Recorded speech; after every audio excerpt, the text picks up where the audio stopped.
Good morning, good people. It says we are live.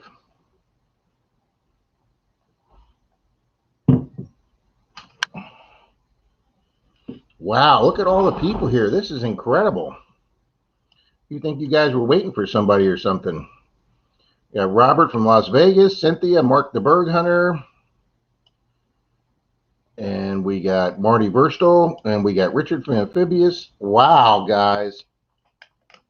Thank you all for being here so early. Drop my tape back into the drawer. All right. Can you guys see and hear me? It says I am live. And let's see here. Are we working with sound? It says we do have sound.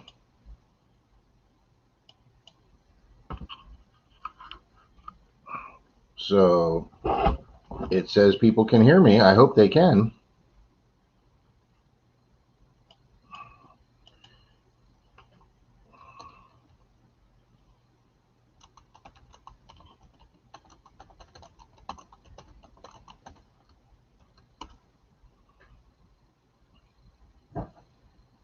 Since nobody said hi to me yet.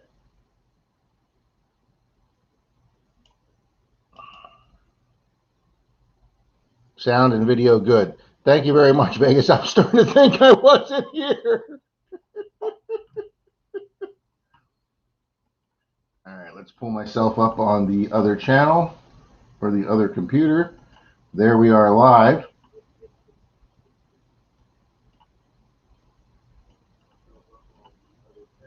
All right, I am live. All righty.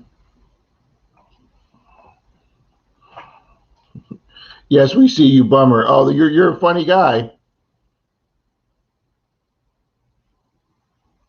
You guys are hilarious. Oh, sorry, I didn't see you.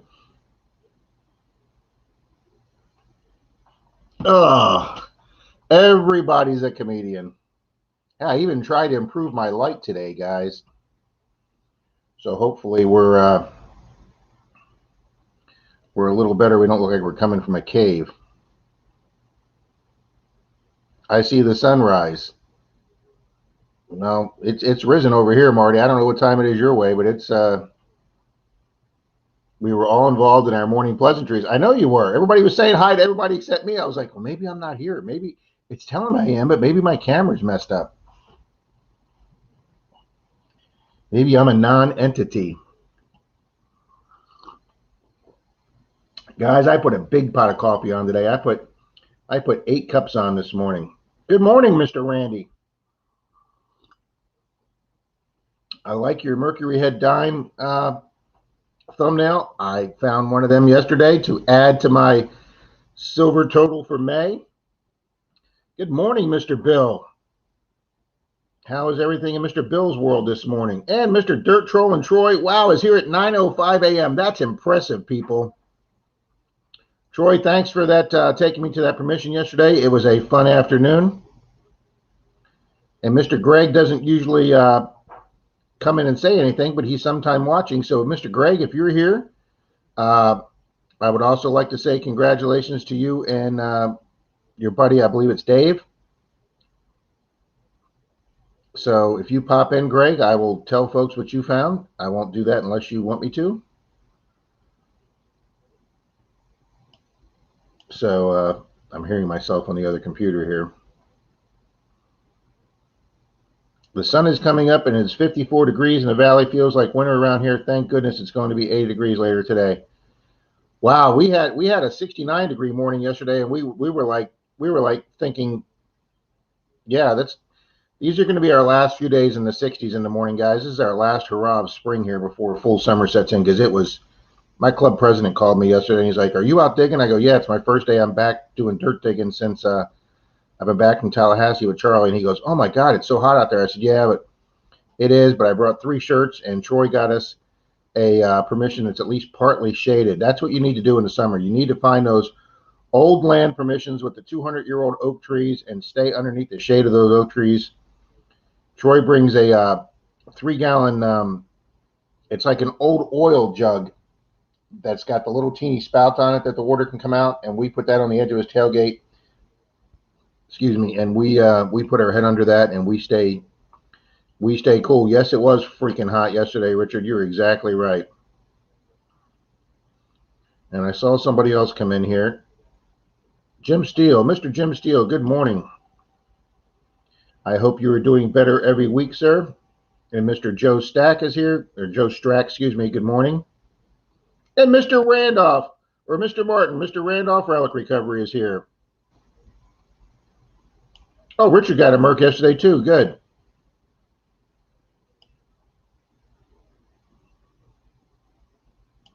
Today is my 29th year wedding anniversary. Just want everybody to know that I have a very special woman that I love with all my heart. She is my life. Wow. I think she gave him extra money to say that. I'm only kidding, Troy. She is a great lady. I have had the privilege of meeting her a few times. How hot was it, Rob? It was so hot you could fry eggs on the asphalt. That's how hot it was, Bill. I think it was 90 here yesterday, Bill. We had cold, high winds and rain the last 2 days around the valley. High yesterday was 65. Come on, summer. Yeah, so you guys are coming on summer. We're trying to hang on to spring. We don't get much of a spring here in Florida. Richard says he hit the like button.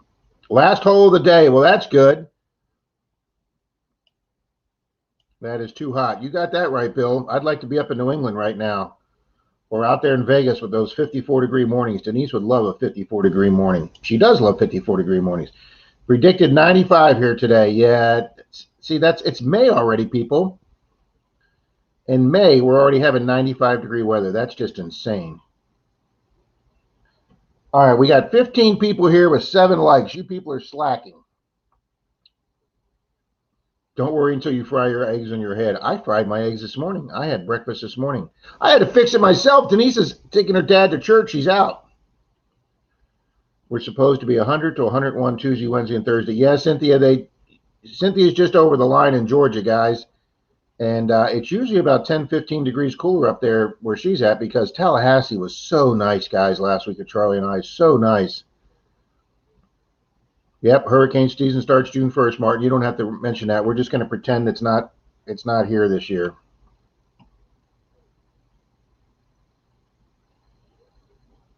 It was 95 at Swifty's event yesterday. See, that is just too damn hot in Virginia for May. Well, guys, we want to know how it went. We hope somebody comes on. I couldn't get a hold of Swifty yesterday. I couldn't get a hold of Park Rat Pat yesterday. I was in Mike Lyman's Mally Man's stream last night. I thought it was 8 o'clock, so when I got there at 8, his tongue was already green or blue, and I said, "Are we going to be doing the sour pickle challenge?" And Nancy, Miss Ambient Girl, his moderator, came on and said, "We already did it at 7:30." And I said, "Well, where's Pat and Swifty?" And they said that they weren't here. So through people contacting people and whatever, apparently Pat's still at the mobile home park, or the RV park, excuse me. And I guess they were not at Swifty's house, so they didn't have access to Swifty's internet. They were still out in the field, and Swifty's phone barely had a signal. Pat's didn't have any signal. So they've decided to do their challenge when they're both home next week on Mike Lyman's next Saturday night stream, next Saturday night. So, yeah, I hope that means they're having a good time. Yeah, Pat's tried to call me once. Pat's got such crappy cell service that his text he sent me got to me the next day. I've been in an RV park. I've been in a KOA park up in Kentucky that Denise got my text the next day. Nice pools lately, Troy. Troy has been killing it lately.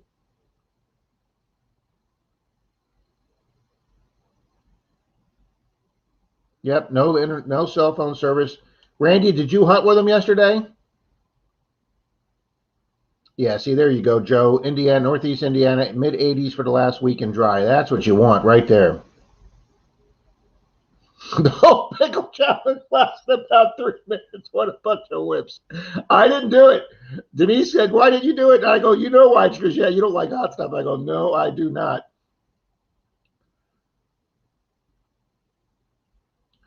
Just mentioned June 1st because it's my birthday and I'll be able to legally drink in the bars. Well, congratulations on turning 21 next week, Martin. Martin, there was a guy in the stream last night on Mally Man's that had the absolute perfect one paragraph story, and I'm going to tell it to you so you can use this because it is freaking hilarious. He says him and his girlfriend went to were sitting at a restaurant, but they couldn't relax because he's in his 40s and she's in her 20s, and everybody kept staring at them, so they couldn't enjoy their 10-year anniversary. I was rolling on the floor.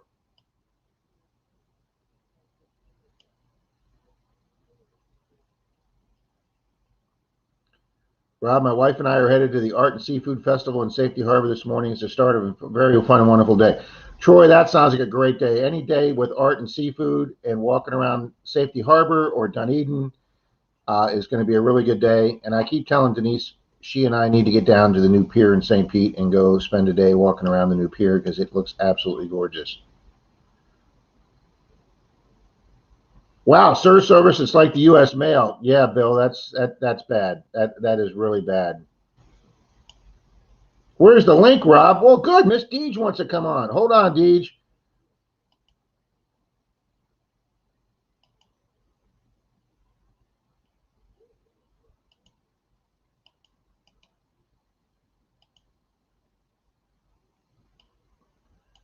I don't think that's this thread.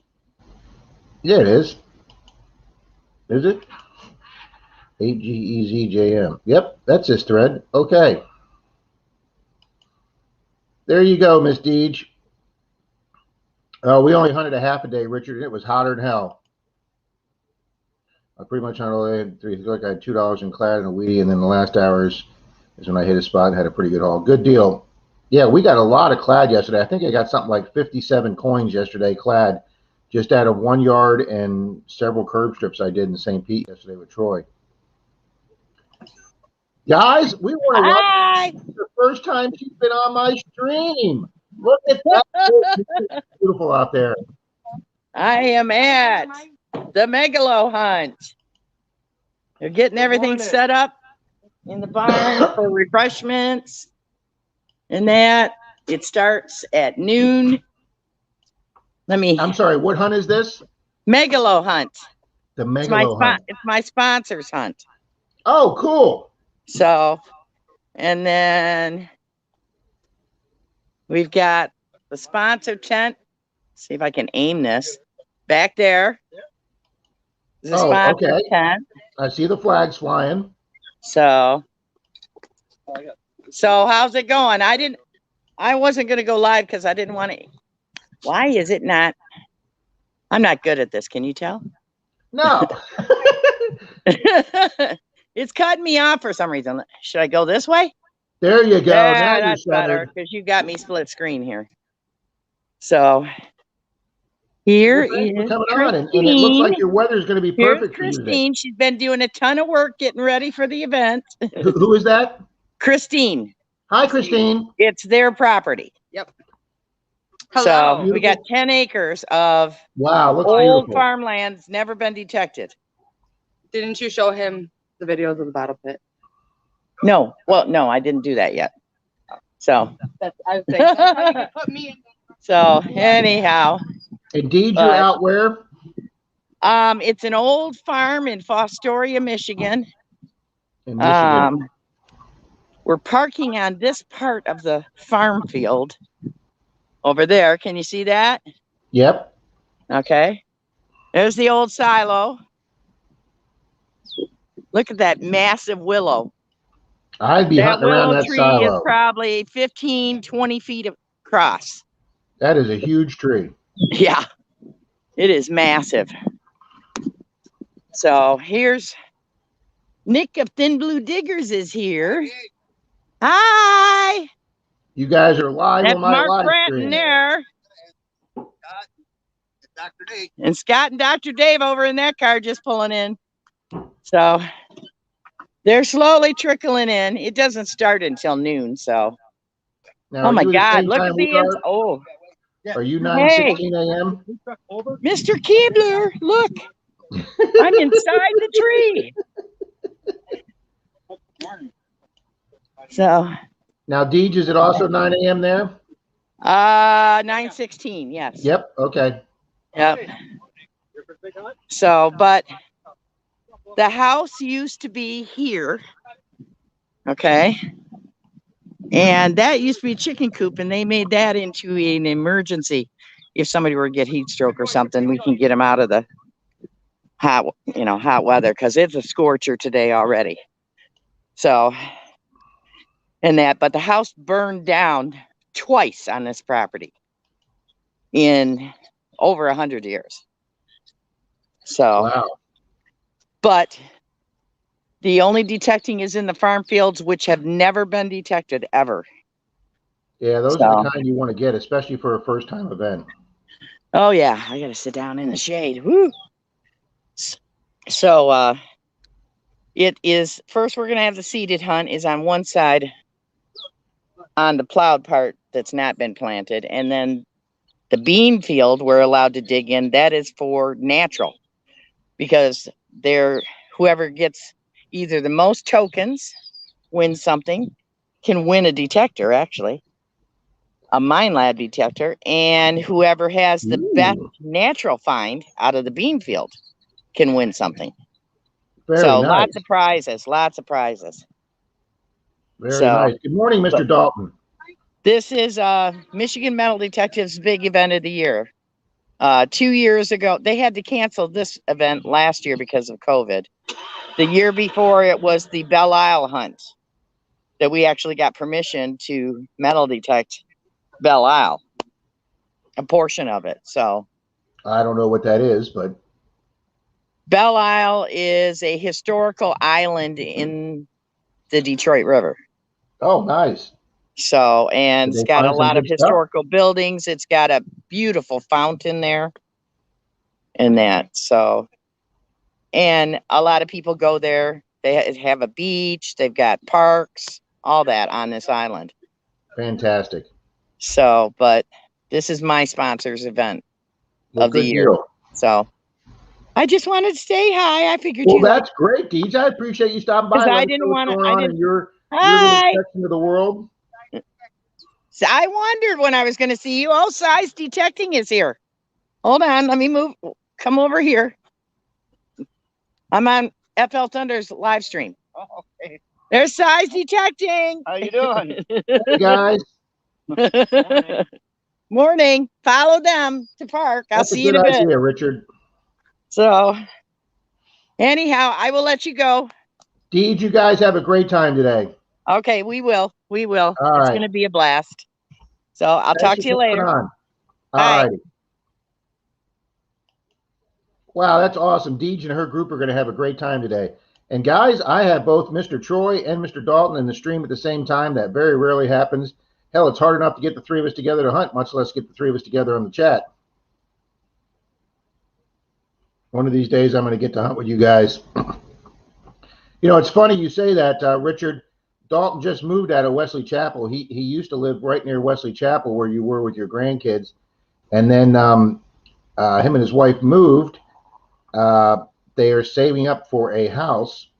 And so they moved. And I don't want to give too much information of his personal life because that's Mr. Dalton's personal life. But yeah, he used to be right where you were. And now he's probably at least a half an hour away. But he's a little closer to Troy and I now. So that helps to try and get the three of us together.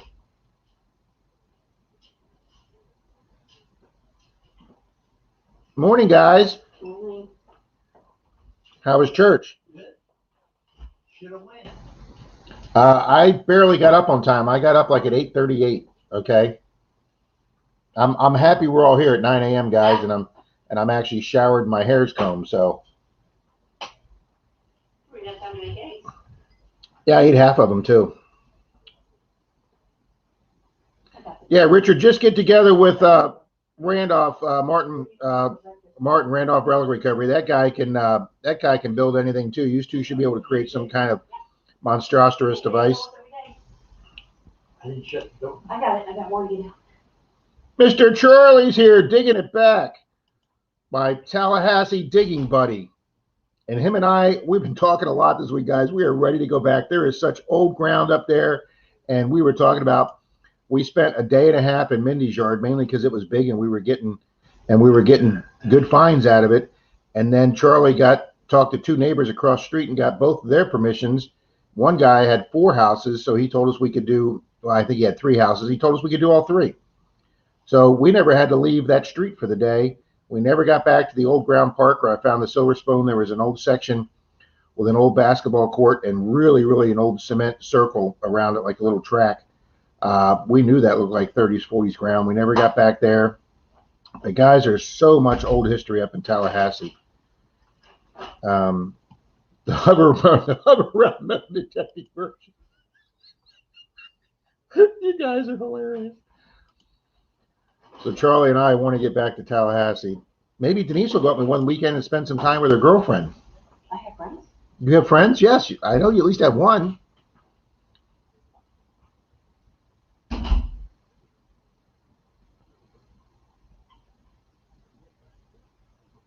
My grandkids are video junkies, but when Nanny gets there with her detector, they're all about digging holes. Cynthia, I can't tell you how many permissions we go on with little kids, or how many times we're in a park, or how many times we're on the beach. We get followed around like the Pied Piper, so I can understand that, Cynthia. Little kids love metal detecting. They think you found something as soon as you hear the noise. They don't understand that you don't know what it is yet. What is it? What is it? Well, I don't know. It's in the ground. We got to dig it out and find out. Good morning, Mr. Robert Lee. Welcome to the chat. Good morning. I always think of General Robert E. Lee when I see his name. I don't know if that's who he's named after or not. Charlie and I found another old ghost town from the 1820s. Richard, I'll be up for that. I will definitely be up for that, sir. Because now that we found out where Charlie found his musket ball on that curb strip, 2 doors down from the 1855 mansion, we found out the house next door to it's 1848. But we also found out from a neighbor of Denise's friend that Ponce de Leon in 1539 to 1540, he was there within 2 miles of where we were at and camped on high ground with 650 soldiers. They apparently celebrated the first Christmas in the New World, first like European Christian Christmas in the New World, him and his troops. And they did it supposedly in the same area where the governor's mansion is located now. And Charlie and I were doing curb streams not far from the governor's mansion. And I don't mind telling you all the guys that, because if anybody wants to go up there and do it, because it's a 5-hour drive for me. This big kid loves it too. She's yes, Troy, we do. We had a blast yesterday.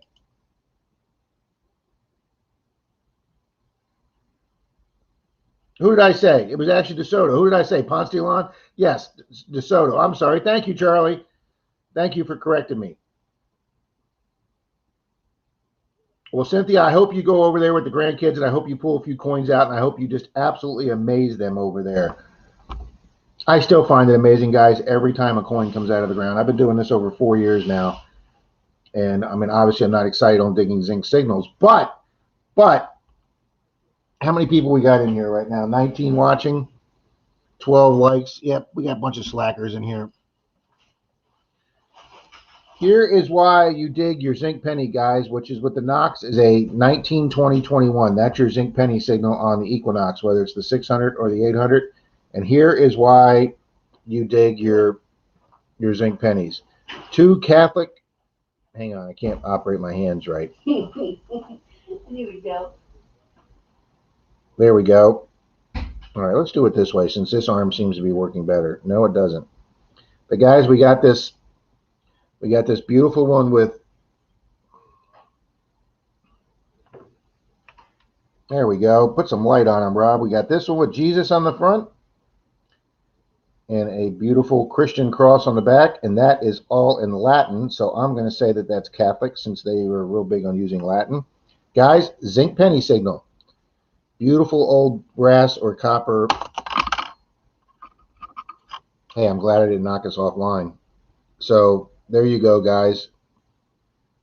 That was one. That was off a curb strip, and then this one was off of Troy's permission. This one's just absolutely gorgeous too. It has Jesus, Mary, and Joseph right there, and it even says that up at the top. And then you flip it over to back, and it's got either Joseph carrying Jesus or Jesus carrying a little child. I haven't read the back yet to see it. I just cleaned them up this morning for the stream. Both of those came in on zinc penny signals, guys. Yes, we all hate digging zinc pennies. They're virtually worthless. They're a pain in the ass.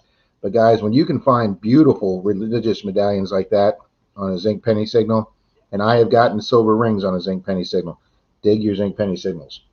We had a guy in our club that just refused to dig them, and I think he missed a lot of stuff. Thank you, Cynthia.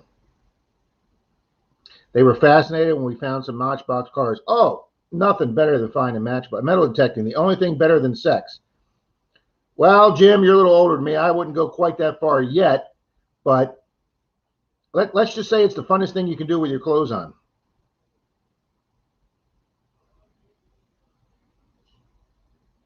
Richard says, Rob, I found it seated at 21 on the Knox. I avoided the single like 10 times before I finally dug it.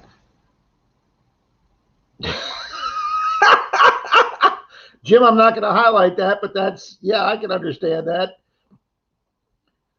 Bill says some of my best finds right up as a zinc, and there you go.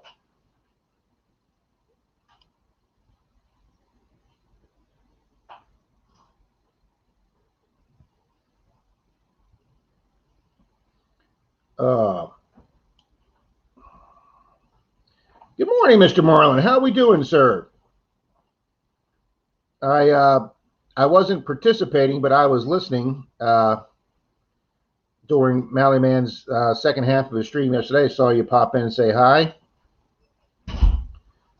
Yeah, Troy, and all I did was brush them. I didn't want to put them in the water because sometimes the water brings out like a rust look to them, so I didn't want to get the copper wet. So yeah, I just brushed them with my heavy hard brush, Troy, and they cleaned up really nice. Mark the Berg Hunter says if it's a good repeatable signal, I'll dig it regardless of how deep it is. Well, we had that problem yesterday. Troy and I, now when I found the silver spoon handle in Tallahassee, I knew I was in a park that was on old ground, but probably didn't have houses there. So when I got a deep signal, if I usually get a signal that's down 12, 14, 16 inches, and you put the pinpointer in and it still says it's a huge signal, you know 99% of the time that's going to be a pipe. And sometimes I even put my less shovel in and it hits the pipe, and you've got some cast iron pipe down there from an old house or business or building, and then you got to cover the whole thing back up. In the state of Florida, coins are only going to go to a certain depth. I will admit, though, that silver spoon, that sterling spoon, was the deepest thing I've dug of value, I think, ever that deep. It was 8-9 inches. We normally don't have coins that deep, but I gave it one more shovelful. I said, this thing's so deep, and it was giving me a big ring on the pinpointer, but I wasn't feeling any pipe with my shovel. So I did put in one more shovelful and throw it out. And when I throw it out, I saw a piece of that silver. I thought it was a piece of aluminum siding or something. But then as soon as I picked it up and I saw the bend in it and it was sterling, I knew exactly what that was. And I got all excited and yelled for Charlie because, you know, sometimes you can see the difference between a sterling spoon and a plated spoon. But yeah, Troy was in that yard yesterday, and he got a deep signal, and he kept going at it, but he put his pinpointer in, and it wasn't even touching the dirt yet, and the pinpointer was going. You could hear it was a wide signal. It's just amazing to me how the Knox finds such deep pipes. Deep pipes? Deep pipes, yeah.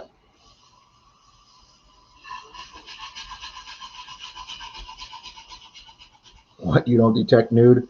Only on the beach so I can scare people away, Jim, and it makes a path for me to be able to walk down. But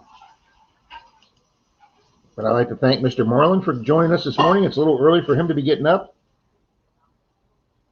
Where's he live? He is in Canada, and it is an hour earlier there in Canada, I believe. I rolled out of bed just now, he says.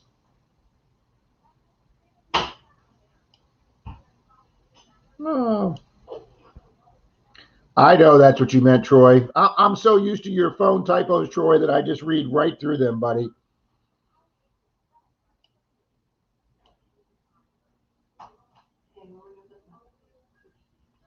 The perfect day. Do what? You didn't tell me we were out of bacon. I didn't know we were out of bacon. We were just in there.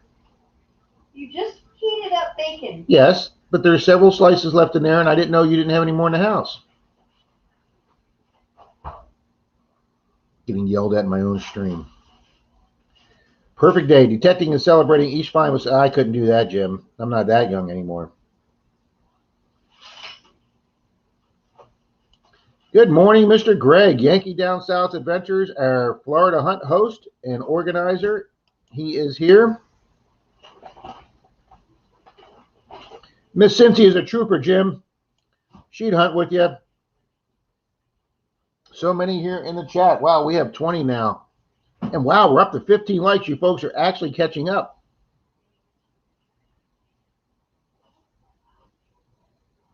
Big mail call to show today at 7:30. Oh, he's 2 hours behind us, honey. Marlon doesn't sleep. There are certain people out there in the detecting world that I don't think sleep. Marlon's one of them, and Meryl's the other one. I have no idea how Meryl makes so many videos, does so much detecting, works a full-time job at the school, spends times with his 2 kids and his wife, eats, and then edits all his videos. And then he's making those rap videos. I don't think you could do those on one take either. I don't work, and he gets more stuff done than me. Plus, it's our 500 appreciation giveaway. We will be there for that, Mr. Marlin, because I am not hunting yesterday because my legs are still sore from 3 days in a row at Tallahassee last week, and then hunting for 5 hours or 4 hours with Troy yesterday just brought the pain back. So we are going to relax in the house today, put some ice on the knees for your stream, and hang out in your stream.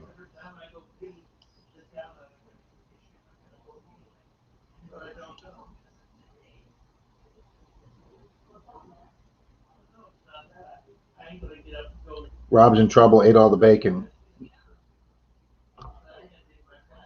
She doesn't need any help, Charlie, from you, okay, buddy? But I do like the bacon emoji.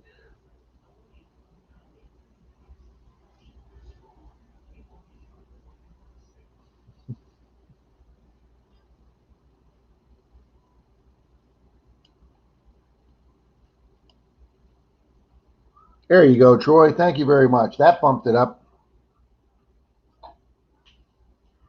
We're going to bump you up. Marlon says he got 6 hours in. Meryl's an alien. He must be an alien from a place that they don't need sleep. I actually did watch one sci-fi movie where, and I'm going to make myself sound really weird here, where they were interviewing some alien, and they asked him how old he was, or when his species dies or something. And he says, "Death is a human concept. We don't deal in death." And I was like, well, that's an interesting answer.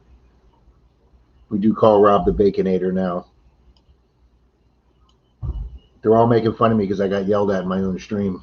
One should tell one when one sees or notices that there's hardly any bacon. Hey, do you by chance have any bacon in the freezer? I'll throw it out for you, pumpkin. Okay. I know you don't like to make it out. I'm getting yelled at again but I here. don't. Yeah, when it gonna happen? I can put the camera on her, but then she'd even get madder. That might be more vocal. We did that. Oh, cool. Marlon did some magnet fishing and reeling in some bikes. Marlon, I haven't done a lot of magnet fishing, but I actually have not found a bike. My biggest find was an 8-foot rebar, and I didn't have my truck available that day to take my truck. So I put it on the edge of the parking lot, came back the next day with my truck, and somebody had scarfed my 8-foot rebar. Yeah, Richard, I'm not the rap guy either. Some of them are funny, some of them are annoying, but he puts a lot of effort into them. Most people seem to like him. I love that he's a teaching channel. We had a blast yesterday and didn't fall in the creek once. Well, there you go. If you didn't fall off the bridge or the pier, whatever you run.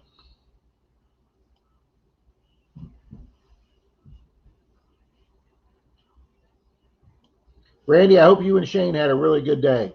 Oh, just one bike. That's still more than one bike than I have found. I know, Marlon. I thought his idea to trick the cat gods was a hilarious and great idea by putting that false bottom in. I thought that was freaking brilliant. All right, Charlie. See if you get invited to the house to spend the night here. Okay, just cross you right off the list there, Charlie. Crossed off our way.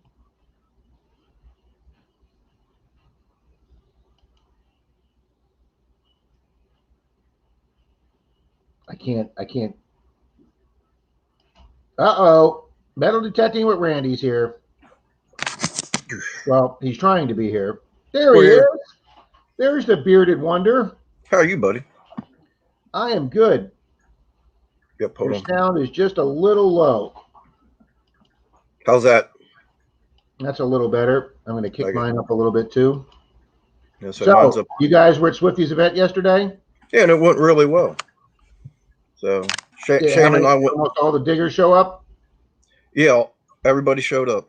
So everybody that was on the list showed up. It was a good event for Swifty's fire hall. So Shane and I went. I found 2 large cents, 2 buffaloes, and Indian head penny. Very cool. Let me say hi to Jason real quick. Good morning, Mr. Jason. Welcome back from the netherworld. It is great to see you here. Got to load up quicker. Passerbys will throw your finds back. All right, so go ahead. So he raised all the money he wanted to raise for his charity? Yes, he did. And they did really well, and people gave extra donations. So it went very well. So the problem with Pat not getting back to you, there's no internet, no cell phone service at that campsite whatsoever. It's amazing because you leave the campsite, you go a mile down the road, and you have perfect internet again. It's just right there in that area. I know that campground we were at in Kentucky. Zeus,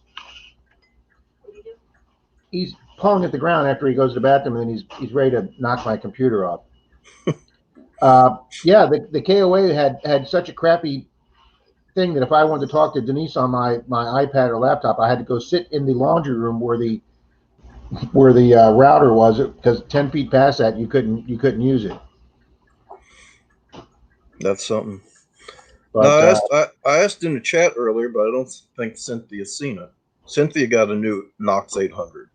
Yes, she did. I think it was last week, and I've been trying to find out if she likes it and how she's doing with it. But I haven't seen anything in the chat from her. She says she's having a learning curve with it. It's a little bit frustrating. She's having a learning curve.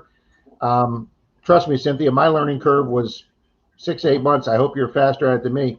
I would show up on a hunt with Dalton, and he'd go, "Where the hell's your Knox?" And I go, "I don't understand it. I'm going to keep using my 705. I know that." Well, bring it. I've got one. I will teach it to you. And Mr. Dalton slowly. It definitely helps, I think, having somebody you hunt with have one that's more seasoned on it. And Dalton really helped me a lot learn mine. Yeah, once you get used to them, they're great, especially with the 6-inch. Oh, I love it now. Yes, I couldn't see myself using any other machine now. Yeah, no, I love that 6-inch cool. It's amazing how you can separate between trash and pick out good targets. Yes. Randy, Greg, Yankee Down South Adventures has a question. Were all the finds all seeded at the event? Was the entire event seeded? They seeded, but people were finding other things. Some people found musket balls and different items that in that field had been detected many times before. So the seeded was items that were 2 to 4 inches down, and people were finding items 8 and 9 inches down, because the musket ball that I found was 10 inches down, and it took me 15 minutes to find that dang thing. Nice. Yeah, they were finding other items other than what was seeded. Yeah, I think Greg's asking because since he runs the big Florida Hunt event, he's always wanting to try and learn how that worked and how it went, and see if there's something he can add to his hunt. Well, one of the cool things that Swifty did is he had a gold coin, and it was with a wooden nickel, right? So if you found that gold coin, you won a special prize. So in order to keep people from just running out there and finding it, he actually buried half of an ox shoe next to the gold coin to throw it off a little bit. So somebody had actually detected that spot, took out the ox shoe, but didn't rescan it. Oh, they didn't And reach then, sweep. yep. And then somebody came by. Alex. My old digging partner, Alex, she was always adamant, Rob, make sure you go over your hole. She was always adamant about making sure Dalton and I did that. Yeah. So then later on, somebody came by and found it.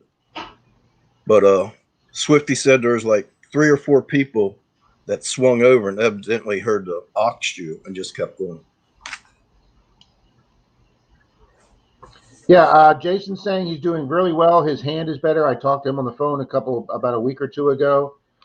Since he retired, he has started a private investigator business where he is doing serving like subpoenas and civil paperwork, and he is busy with the county doing that. He's got some private clients, so yes, he is staying busy. He has told me there's some things he wants to do in his shop that he can't even get to yet, even though he's retired because he's so busy. Wow, guys, we've got a cool Jason trench coats and cool hats. Not quite like that, Marlon. Okay. Wow, we're up to 22, folks. Yeah. So Dale from Whistle Pig Digging, since I see him in the chat, he actually won the. Yeah, he actually won. Good morning, Dale. Good morning. Thank you. I was a minute behind him there. I was just going to comment on Greg. He says the Knox love small items. I'm telling you, Greg, sometimes around the beach, it takes forever to find those little teeny items. Yes. But Dale from Whistle Pig Digging actually won a metal detector. Yes, you're exactly right, Marlon. If you're working on getting disability, you should not be doing out yard work. I knew somebody here that was doing that, and they took pictures of him. So, but see you, Charlie. Got a run hitting an old park in Alabama. Well, you're a slob, buddy. Good luck, Charlie. Even Jason says I need to learn more about my Knox 800. I get a lot of high tones and old rusty nails.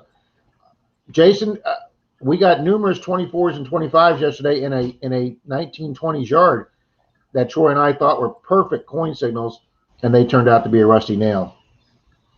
Digging it, Mark, Metal Detecting UK. Good afternoon, all. I think they're 3 or 4 hours ahead of us, so welcome to the stream. I guess it's like this.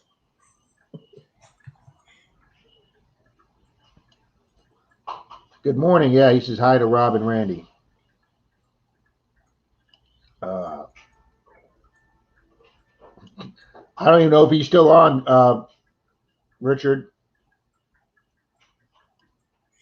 So I have a question for Whistle Pig since he's in here. Go ahead. He's doing a giveaway, and I don't know if he's doing his giveaway today or this week, but I know he's doing I think it's 100 or 150 subscriber giveaway. When's your giveaway, Dale?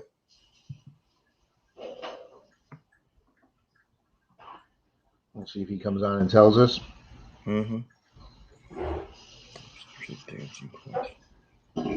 So Marlon said he was actually dancing quite slowly, but put it in fast because it was a time-lapse video. Now, Randy, I know everybody does their channel a little different. What I did to slow and steady grow my channels, I did a subscriber giveaway every 100. I'm not telling people that they have to do that. It worked for me. It has worked for me. I'm way behind right now. What I did on my 100 was I gave away more than one silver prize. But as I got up to like 600, 700, I would give away like 6 prizes, 7 prizes, 8 prizes. When I got to 1,000, I did 10. And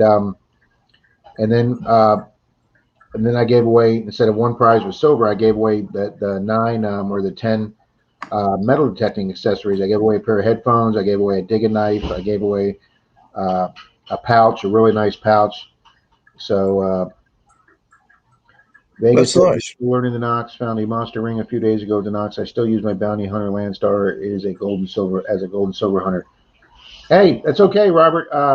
My club president Howard, or no, my buddy Clearwater Mike in the club. He finally took his what's that water machine with all the knobs? Is that the CTX? I can't remember which one that is, but he finally took that in the water. He said he brushed the dust off of it and took it out in the Gulf, and he came home with 2 pieces of gold that day. Here you go, 150 subs for me and 50 subs for Mad Max. So Dale says his video will come out tonight. Alrighty. And Bill says he's doing a giveaway and it runs up till June 1st. So I'm gonna go see what Bill's video Yeah, is. Bill's trying to build up his subscribers too. So guys, I hope everybody subscribed, everybody else in here. If you're not subscribed to Bill, Papa Rouse, or Vegas, or Dale, Whistle Pig Digging, get in on his giveaway there, guys. I love promoting these folks. Yeah, I've always done some huge giveaways, Marlon, and they've worked pretty good. Michael Bell, good morning from NYC. We have NYC in the house. You have Ohio River in the house as well. Good morning, Mr. Shane. Yep. Did you buy a Park Rat shirt, or did you just ban his naked chest until he's closed? I actually do have a Park Rat shirt. I won it in a giveaway. But thank you, Shane, for the super chat last week.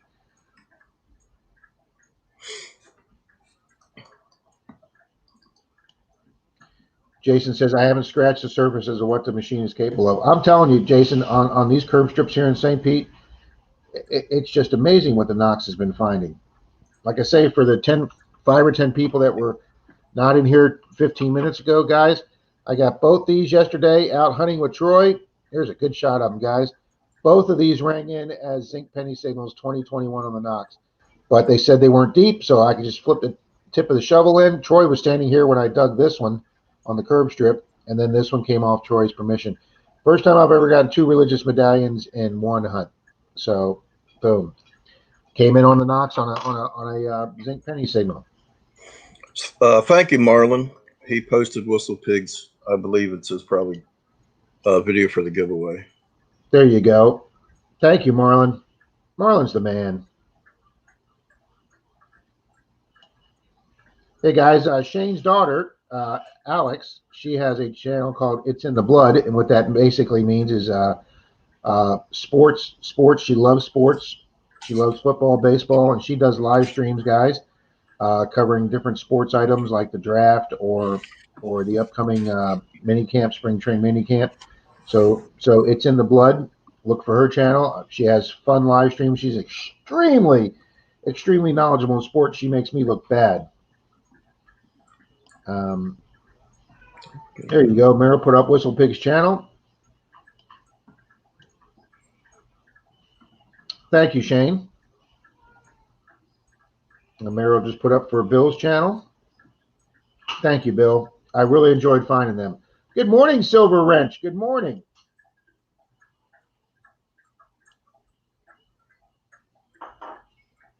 Yeah, Richard, we can plan that. Absolutely. Yep, and there's Vegas. I knew he would mention it. Why my nose is getting clogged up. Our 500 sub giveaway, we're show storing sub prizes. That United States quarter set. Guys, that is an incredible quarter set. Well, here, hang on. Since Randy's here, let me go grab that. And I want to show people the picture of that. Well, thank you, Marlon, for doing that. And What do you think happened with your chairs that One of the arms at the bottom there, maybe. Dale says he's going to the park to do some detecting today.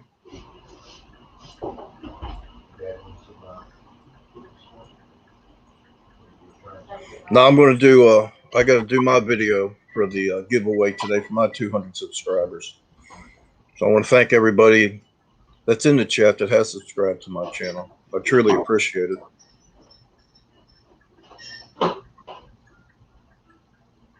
Yes, Ohio River, I agree. Marlon is the hero. He does an awesome job.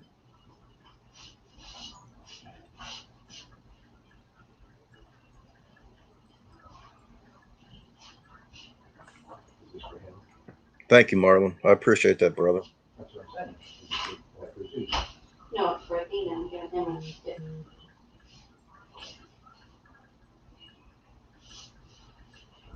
Well, thank you, Cynthia. I appreciate that.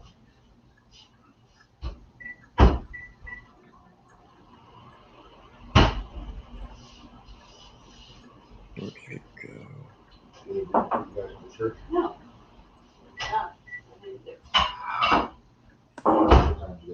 No, but Shane from See It My Way 1, him and I went down to Swifty's event.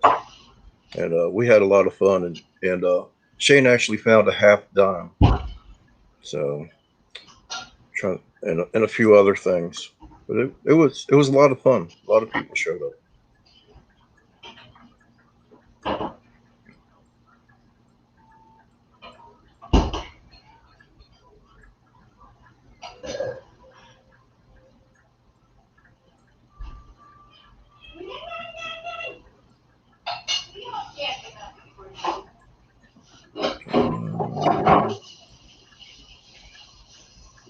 Oh, yeah, Shane did excellent. So he found a lot of stuff. I can't remember everything he found, but he's going to put out a video on his finds. Probably come out today or tomorrow sometime. No, that's what I eat every morning, just about, but not bacon every morning.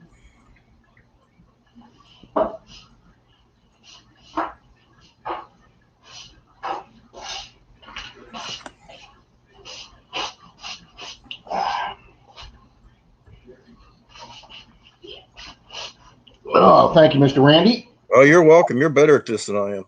I run out of things to say. Well, I can honestly say nobody's ever accused me of that. Thank you, Mark. I appreciate that. I made myself a cup of coffee while we were there. Refilled that up because I made a nice big pot today so I could have coffee. Headed to a park, check in a while, be safe. There you go. Have a good one, Dale. All right, I'm looking for Las Vegas Robert. All right, let me. Is it a order? I love this show. Well, Rob, I'm going to drop back down and chat because I got a few things to work on as well. Okay. So. All righty, I'm going to see if I can find Las Vegas Urban Treasure Hunter's picture he sent me. Okay. I hope everybody has a great day. Well, thanks for popping in, buddy. I appreciate it. Thanks for telling me about the hunt. Oh, you're welcome, sir. Have a great day. Take care. Shut the water off. I didn't shut the water off? No, dripping. Oh. Keep it dripping. He be leaking. Keep it leaking. Robert, I'm trying to find it, buddy. I know you sent it to me. I'm going through my iPad right now. Well, I don't think you sent it to me a year ago. Okay. Yeah, I woke up, you unplugged my iPad. Do what? You unplugged my iPad this morning. Oh. Charged it last night and it wasn't done being charged. Oh. I'm like, oh. Well, you know, maybe I'll do something right today, honey.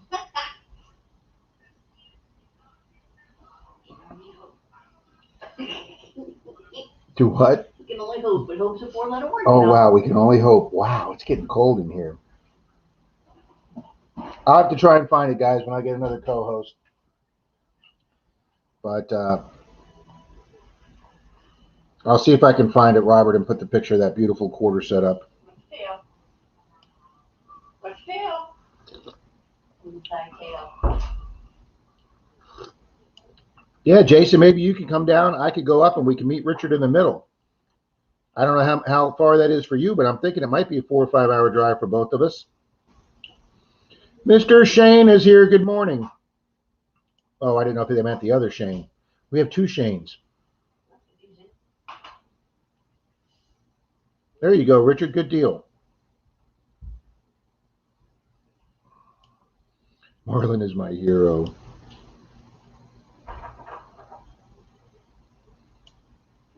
You gonna take your detector with you, Jason, when you go out to Texas?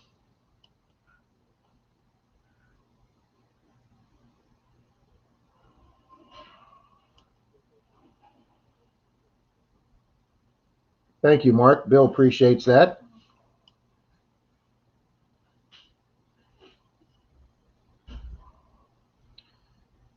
Marlon, I appreciate you putting all these channels up, guy. That's really nice of you.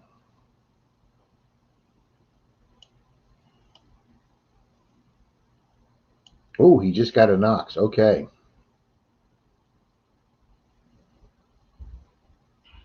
I'll be about 2.5 hours southwest of Mississippi, K. Of Miss K. Okay. 2.5 hours for Kay is nothing. She'll come out and see you. Hell, she drove all the way to North Florida to go hunt, or down here to Tampa Bay to hunt with Pat and I. Mark, she did it in 2 days, all the way from Texas to Tampa Bay. She's a driving machine. Mark, I'll tell you something. There was channels I thought I was sub to that found out they weren't, and there's people that tell me that they come here and they go, I didn't get notification for this, and then they found out that YouTube knocked them off me. So I am being beat. YouTube is a cruel mistress, Mark. How true that is. Cynthia, she'll sick Zeus on me. He's sitting over looking pretty by the water fountain. Oh, he's got his legs crossed in front of him. Denise likes when he sits like that. I picked Shane up, and I was in Miss Alex stream, and she had 2 other young ladies on the screen with her, and I picked Zeus up, and all 3 of them fell in love with Zeus.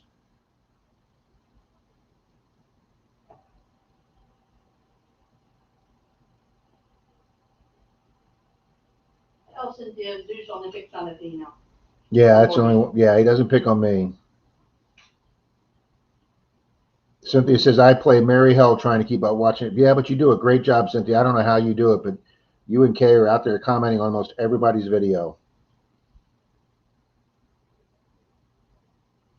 Well, she's got a channel, Richard. She has to have a channel to be on here to chat with everybody else.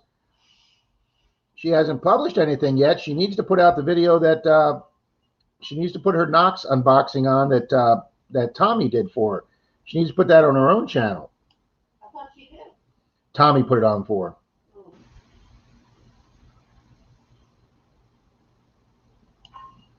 Richard is about 4 hours from me, FL Thunder. Well, that'd be perfect because he's about 3.5 from me, Jason. So we could meet up there and do an overnighter like Charlie and I. Charlie and I actually spent 2 nights in Tallahassee. Jason, he got us a hotel at the Marriott Courtyard. Wow, what a nice hotel that was. And then Denise's girlfriend said I could always stay with her. So if a third person comes up, somebody could stay with Mr. Charlie at the hotel. I could stay with Denise's friend, and we could hunt the whole Tallahassee area. Man, there's some great spots to hunt. I have never done curve strips before in front of 1850s mansions. That was flipping awesome when Charlie got that old musket ball. No, he gave up his bullet. He didn't give up his musket ball. He gave up his 3-ringer bullet, but not his sharps bullet, but not his musket ball. Richard, I'm ready for another weekend trip. Maybe not in the next few weeks. I got some things to do here. Well, guys, I told Denise I wouldn't be doing as much detecting this week because I am trying to do my 20-box penny hunt. It's going to be the biggest penny box hunt on YouTube. And I started it last night after Denise went to bed. And it started off very, very, very badly. The last 4 boxes of the 20 I got were from one credit union. And guys, I got the camera positioned. I opened them up live on camera. Went to go take the first rollout, and it was all brand new 2021 uncirculated pennies. I flipped the whole box. The entire box was 2021 new pennies. I opened up box 2 of 4, all brand new 2021 uncirculated pennies. I opened up box 3, same thing. Opened up box 4, same thing. So there I am filming, and my first 4 boxes out of 20 for my penny coin roll hunt are all Federal Reserve uncirculated pennies directly from the mint to the regional bank. So I went out and got a 5th box from a different credit union, opened that up, and wouldn't you know, a brand new box of 2021 uncirculated pennies. It took my 6th box where I got a used box of pennies.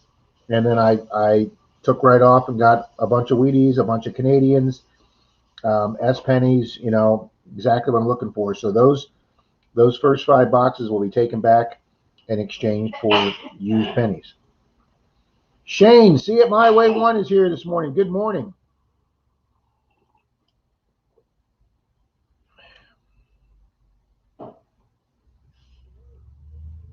What?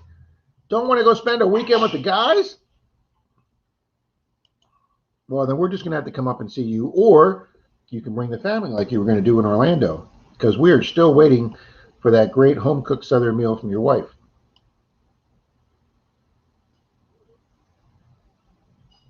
Thank you, Jim. That's nice of you. Ray's here. Good morning, Ray. Resent you the email of pics, Rob. Thank you, Robert. Appreciate it. I know, Mark. Kay drove clear to Maine to see Richie. I know. Kay might be the female version of me for driving, guys. I love driving. I think driving is one of the. I just love driving. I've loved driving since the day I got my driver's license on my 16th birthday. Wow, that was a year 40 ago.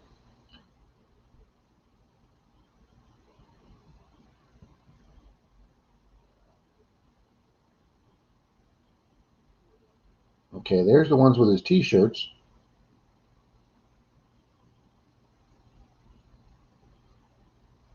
There we go.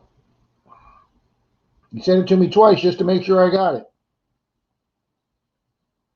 There it is, guys. Here is Robert's prize pack. Las Vegas Urban Treasure Hunter, guys. Look at that beautiful display case with that quarter set, guys. That is absolutely flippin' gorgeous. So, guys, get over to Las Vegas Treasure Hunter, get signed up, subscribe to his channel, and have a chance to win this incredible. I would be proud to display that in my curio cabinet or display case. That is just absolutely gorgeous. That is a beautiful prize, Robert. Thank you for resending that.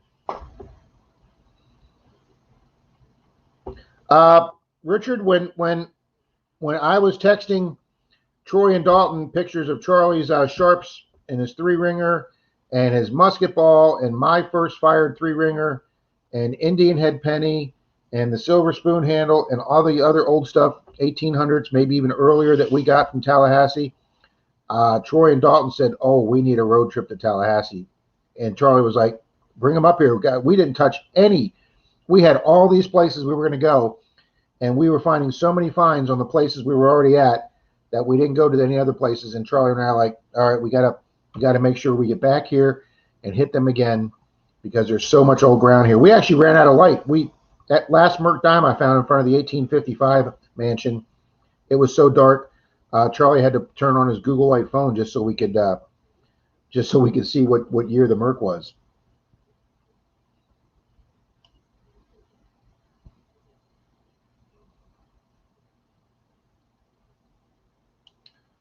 Truth for Satan Ministries. All right. Well, that is flat out the most interesting name.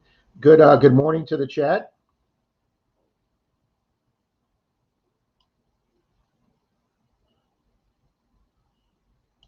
What? You didn't let Shane drive? I keep telling everybody Shane needs to drive the bus. Shane is a local bus driver, and he will be our bus driver on road trips. Rob, the place is about 45 minutes west of Tallahassee. That'll work. If I'm already up there in Tallahassee, why not? It just so happened that the hotel that Charlie picked, when we talked and he gave me the name of it, and then he tells me it's on Appalachia Parkway. I was like, well, I'm on Appalachia Parkway. So I pull out my phone and I Google the address, and my phone says, you are 1.4 miles away. And I was like, holy crap. I pulled in, and literally by the time I got my phone out to record, Charlie pulled in the parking lot a minute after me, guys. We couldn't have timed that any better. And then I typed in Denise's friend's house, where we're going to go do her 37 property in the morning. And it said it was like another 2.5 miles away. We were literally less than 5 minutes from Denise's friend's house. So, guys, we went out and found an old park and went curb strip scouting. Did the old park, the old wooded park. First time I've ever done a wooded park. And then around 7 o'clock, as the sun was going over the buildings, we started doing 1800s curb strips. And Charlie got the musket ball, and I got 2 Mercs and a 1920 Wheatie. It was just a great afternoon. Yeah, Shane, come up on the screen.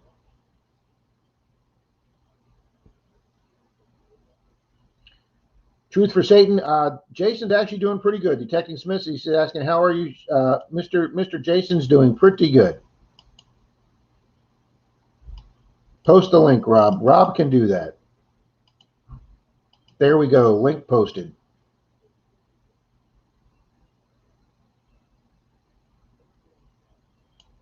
Thank you. This is a gift at Florida Hunt 7, courtesy of Clark's Cove Metal Detecting. They knew I busted my other Reese's coffee cup, so they surprised me at Florida Hunt 7 and gave me that gift. They gave me another gift, which I don't have with me, but I do have this gift here. Mr. Robert also gave me this Alabama pig sticker that they made out of a railroad spike.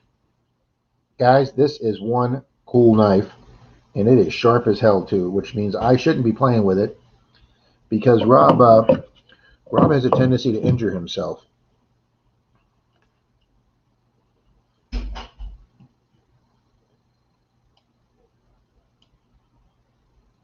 Hanging with Rob. Thank you, Marlon.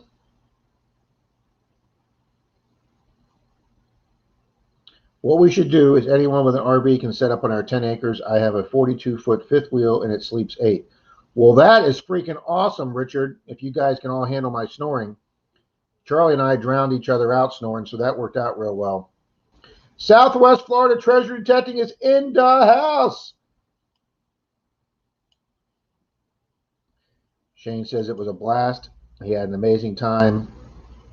If Pat was here, Shane, he would say the amazing time was meeting him. So probably everybody's amazing time was meeting you. Yeah, Richard, we can start working on that because something like that takes time to set up. I mean, me and Charlie, it took us weeks to work out. We were supposed to do that with Kay, but she drove here so fast that we didn't have time to get up to Tallahassee because we were expecting her to take 3 days to get from Texas. She was so excited she did it straight through, and we were like, she showed up in the Panhandle 2 days earlier, and Charlie and I like, we can't get up there, Miss Kay. I said, but I'm available tomorrow locally, and she's like, all right, I'll stay here tonight, and I'll drive to Tampa Bay tomorrow, and I'll see you in Tampa Bay tomorrow. And I put her on Dalton and I's big, huge, multi-acre church permission. And then Pat drove over from the East Coast, and we had a nice little reunion with Kay and Pat and Kay's friend Mary Lou.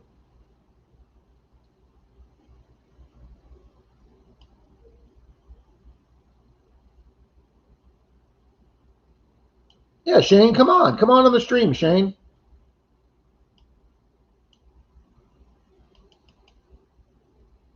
See, Truth for Satan, he's up in Canada too. Southwest Florida is in Daytona. I'm still laying in bed in my underwear.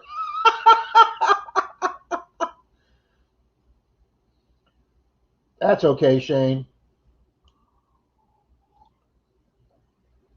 I know, Jason. I know. That's oh,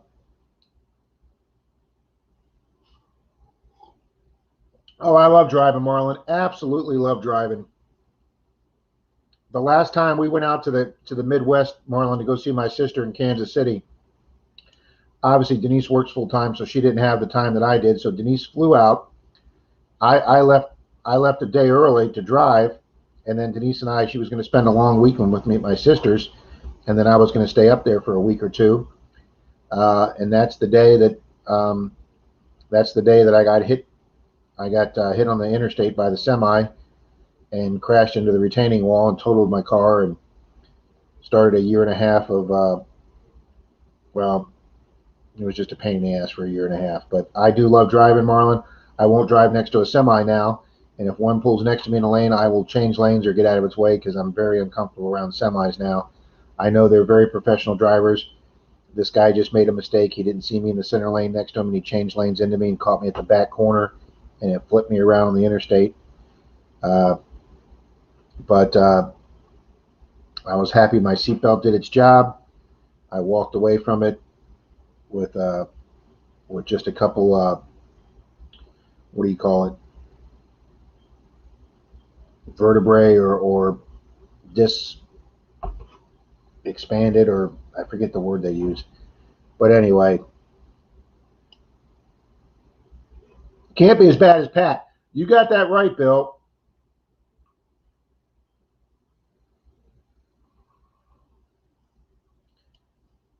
I did get ring 67 for the year last night, silver. Congratulations. Wow, that's a hell of a lot of rings for the year. I think I've got 5. Yep, Marlon, you said today is going to be a mail call day. So we're all looking forward to that. I agree, Rich. I never realized how different North Florida was, Richard, from mid-central Florida. Randy says, I tried to get Shane to drive.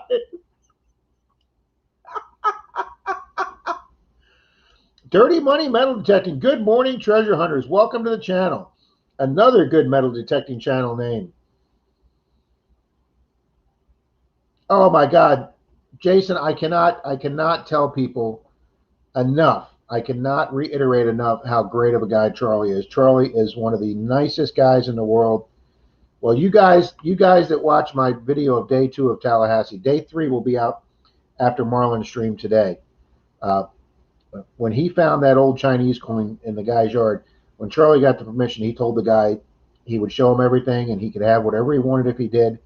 So when Charlie found that old Chinese coin, which turned out to be the replica, but we thought at the time that it was a Tai Ching dynasty coin from 1862, the gentleman, the homeowner, heard Charlie say that would be his oldest coin he'd ever found. So the homeowner graciously told Charlie he could keep it. So Charlie went into his pocket and pulled out his Sharps bullet, his Civil War era bullet Sharps. It might have been a cleaner round too. And he gave it to the guy because the guy was fascinated with that Sharps round. And Charlie gave it to the guy. He didn't have to do that. The guy didn't ask for an exchange, but Charlie did that. Why? Because Charlie's a really, really, really nice guy. And he's funny. He laughs at good jokes. He makes jokes on his own. He's quick on his feet, and he is just so much fun to hunt with.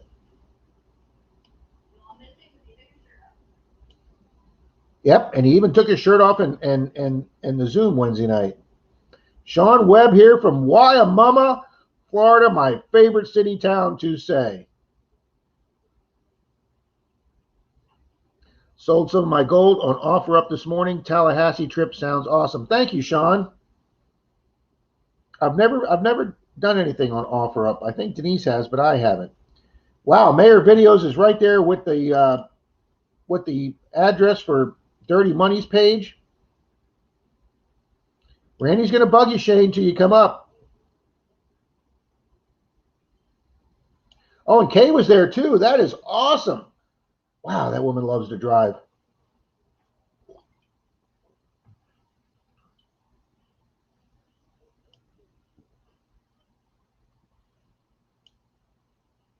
Mark the Berg Hunter, thank you so much. Name, age, sex. Whoops, wrong room again. Thank you, Mark. I like to say, why you mama kissing me? Why you mama kissing me? That's what Denise says.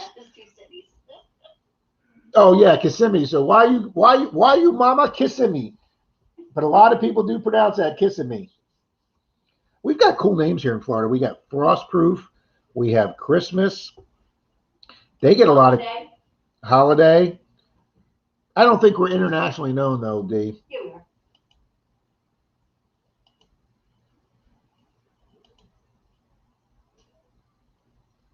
Yeah, Randy, it was a scariest 10 seconds of my life there, buddy. Let me tell you.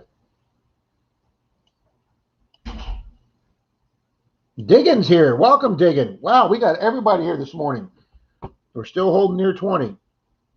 You can always count on Mark for a good laugh.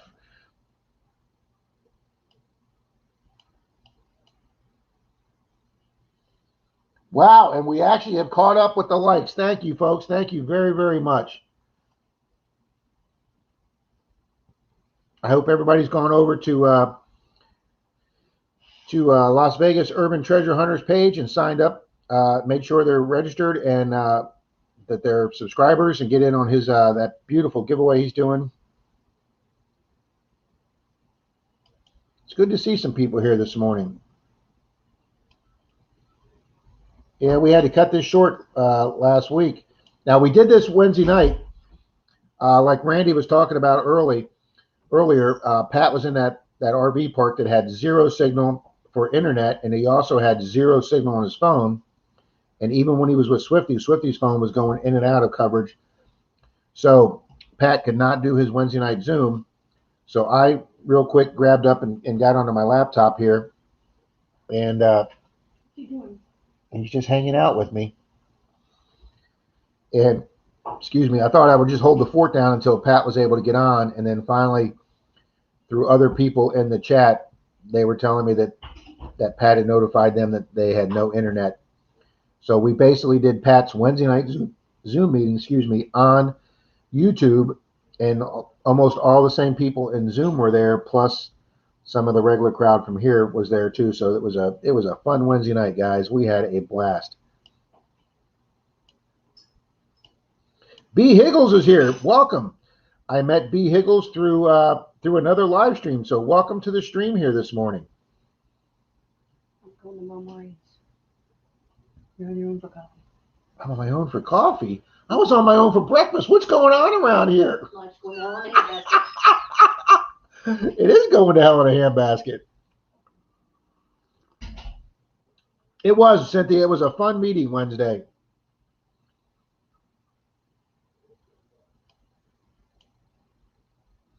So, Cynthia, is B. Higgles Brian? I want to make sure I try and get to know people's first names. I think it's so much more personal calling people by their names than their channel name. Damn, for a woman who doesn't drink coffee, she makes a damn good cup of coffee. Pat is going over to Clark's Cove today, and we'll be at the Clark's for a few days. That is awesome, Randy. Another great channel they're getting with. And another channel that doesn't have good internet at their location. Thank you, Cynthia. Oh, Jim, I'm always in trouble, buddy. Trust me. Oh, I'm always in trouble.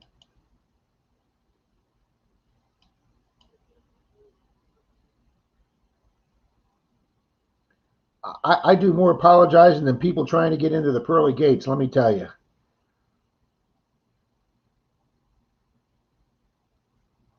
Oh.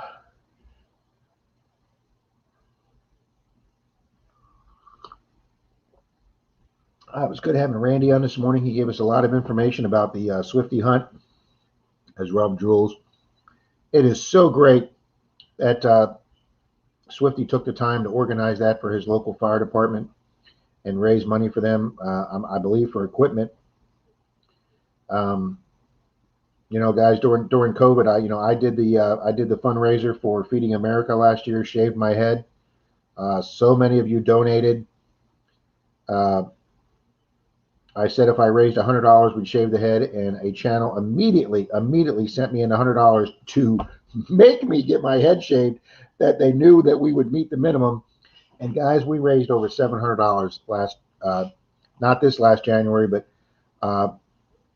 January or spring of 2020. That was awesome. Jim, my girlfriend is an angel. Putting up with my crap, yes, she is. Rob's trying to get himself slapped. She doesn't know how to relax, guys. Denise, that's why when we go on vacation, we try and do the Disney cruise. It's the only cruise she wants to do. Well, mainly because we got spoiled when I worked for Disney for 10 years. I happened to be working there when they started the cruise line. So, especially for those of us that worked in the parks in a walking position in the public, that the public could see us and ask us questions, Disney offered their cast members a huge discount to go on the early cruises. So Denise and I went on a cruise like 2 or 3 months after the ship first sailed, and it was just stupendous. It was phenomenal. So we could come back into the parks and talk to the guests and talk up the cruises and get more people on the cruises.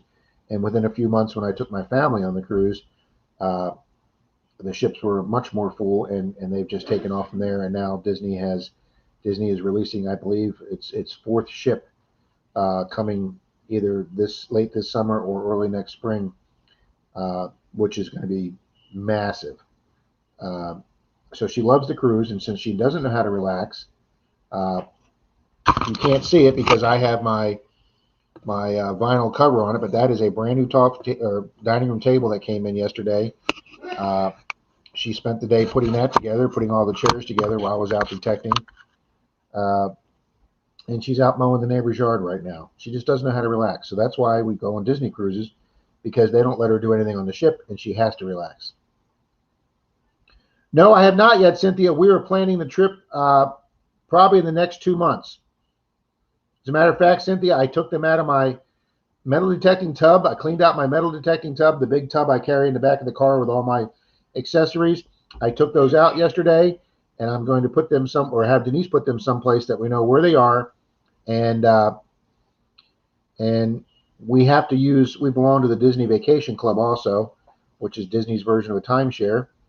And we have to use a certain amount of our points by August 31st this year, or we lose them. And who the hell wants to lose their points when you could be staying at a Disney resort for free? So we are going to Disney World before August 31st, Cynthia, and we are going to use them.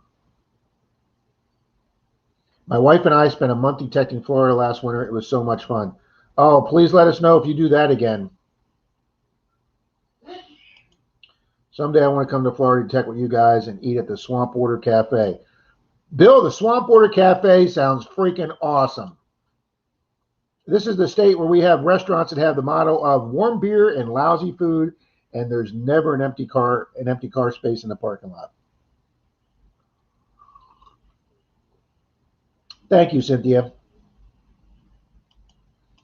That's a good idea, Randy. Marlon's been posting everybody else's channel. Marlon, go ahead and post your own channel for the few people here that may not know what your channel is, Mayor Videos.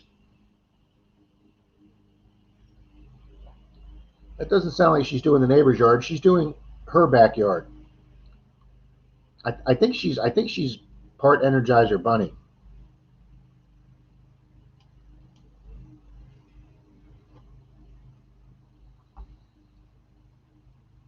But yeah, guys, collaboration hunts are fun. Group hunts are a blast. I met so many fun people up at Florida Hunt 6 and 7, especially at the get together Friday night. Man, there was a lot of people this year at the get together. I got to meet Cynthia. There he was. I thought it was the English that had warm beer. Yep, that was their slogan for one chain seafood restaurant down here, Jeff.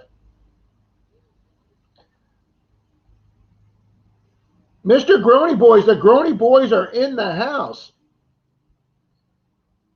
Got to run. Hope everybody have a great day. Good luck if you go out detecting. Thanks, Jason. I appreciate you stopping in, buddy. I know he's busier than a one-legged man in a room full of rocking chairs.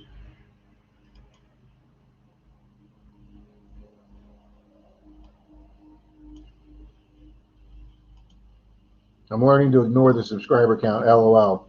Yeah, sometimes you have to do that.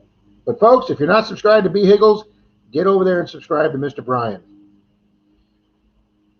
I was in another chat with him, and he was very well known in that chat. Everybody was saying hi to him. But guys, the Grony Boys. Oh, I didn't bring one in, John or Bob. Troy and I were on an early 20s property yesterday, or 1920s property yesterday, and I dug 6 or 7 weedy tacks, and Troy dug another half a dozen. And guys, if you don't know what weedy tacks are, I just used to call them the old roofing nails in the 1920s. They're the small roofing nails that have a stop sign shaped little top piece with a little hook piece after it. If I get a co-host, I'll go out to the pool patio and grab the ones because I got a display out there ready to do my wrap up for the video of Troy and I's hunt yesterday. It was too dark when I got home to film the wrap up. But I used to just call them roofing tacks or roofing nails.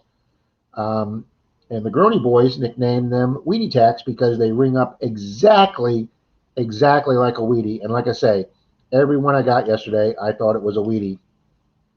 And it turned out to be a weedy tack. Higgles says he is definitely digging some holes today.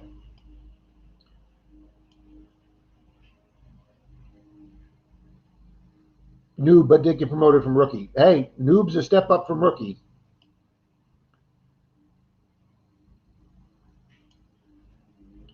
Richard's got to go out and weed the garden. There you go. Thank you, Randy. Appreciate that.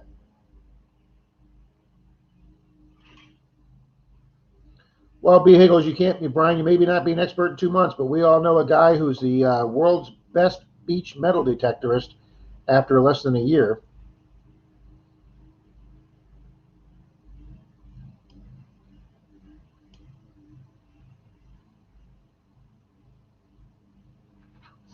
Jeff, I checked my email. I didn't get it. I didn't see an email from you after you told me you were trying to get a hold of me. I was hard to get a hold of. I was checking my email for you yesterday. Jim says I've found enough roofing tacks to do several roofs. Marty says he was there. We did a review on a new machine. Video will be out Wednesday. I did a trash to cash video for today's video. Hey, my trash to cash video was very popular. Like I say, our recycle place here has 5 different categories. They do lead, they do aluminum, they do steel or iron, and then they do brass, and they do copper. They separate the brass and the copper because your copper is your highest paying for the pure copper. So I even separate my brass from my copper. If I get some pure copper piping, that goes in one bucket. But if I get like some brass shells or brass fittings or brass hose bibs, they go in the brass. But I do separate the brass and the copper because they pay even more for that. So our recycle place here pays for 5 different categories. That's why I've got 4 buckets and then the big garbage can for all the aluminum cans out there. Thank you, Bill.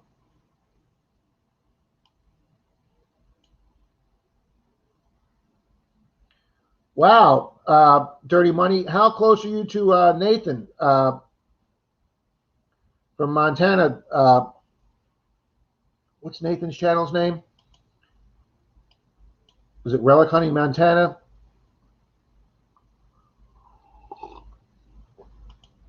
Jim says he was there. He won one of your prizes.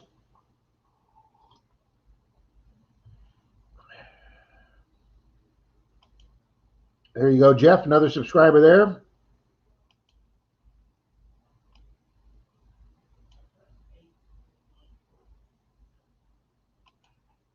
Next week again, Rob again. Okay. All right.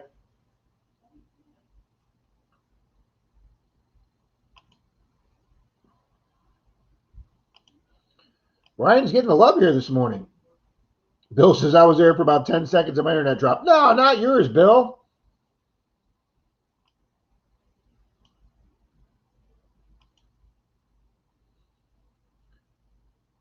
See, John, Denise doesn't let the trash get that high around here. I've got to make regular trips to the recycling place. Another great reason to have a truck. No, stop, Cynthia.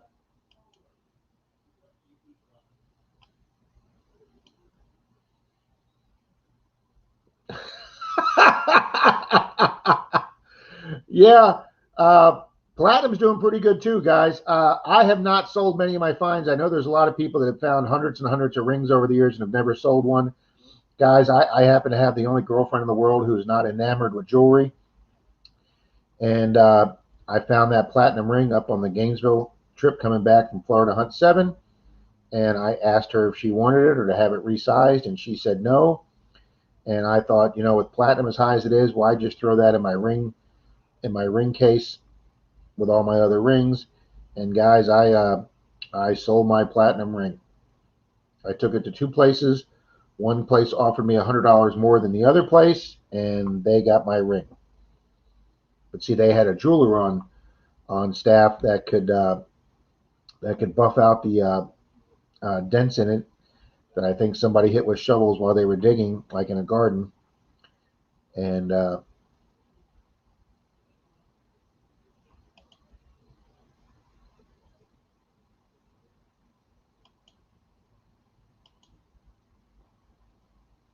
okay. So you do know Nathan. Okay, that's great. That's great because I didn't know how far out he was outside, you know, like out in the country. Share the link for Shane. I can do that. Boom. Okay, here you go, Jeff. FLThunder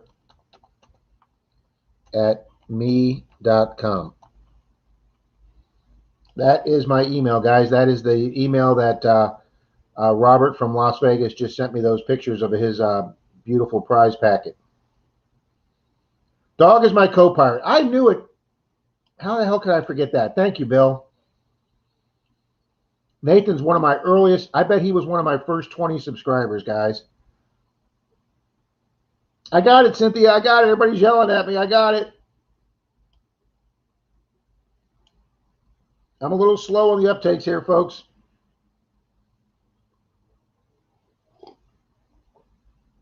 Here he comes. Here he comes.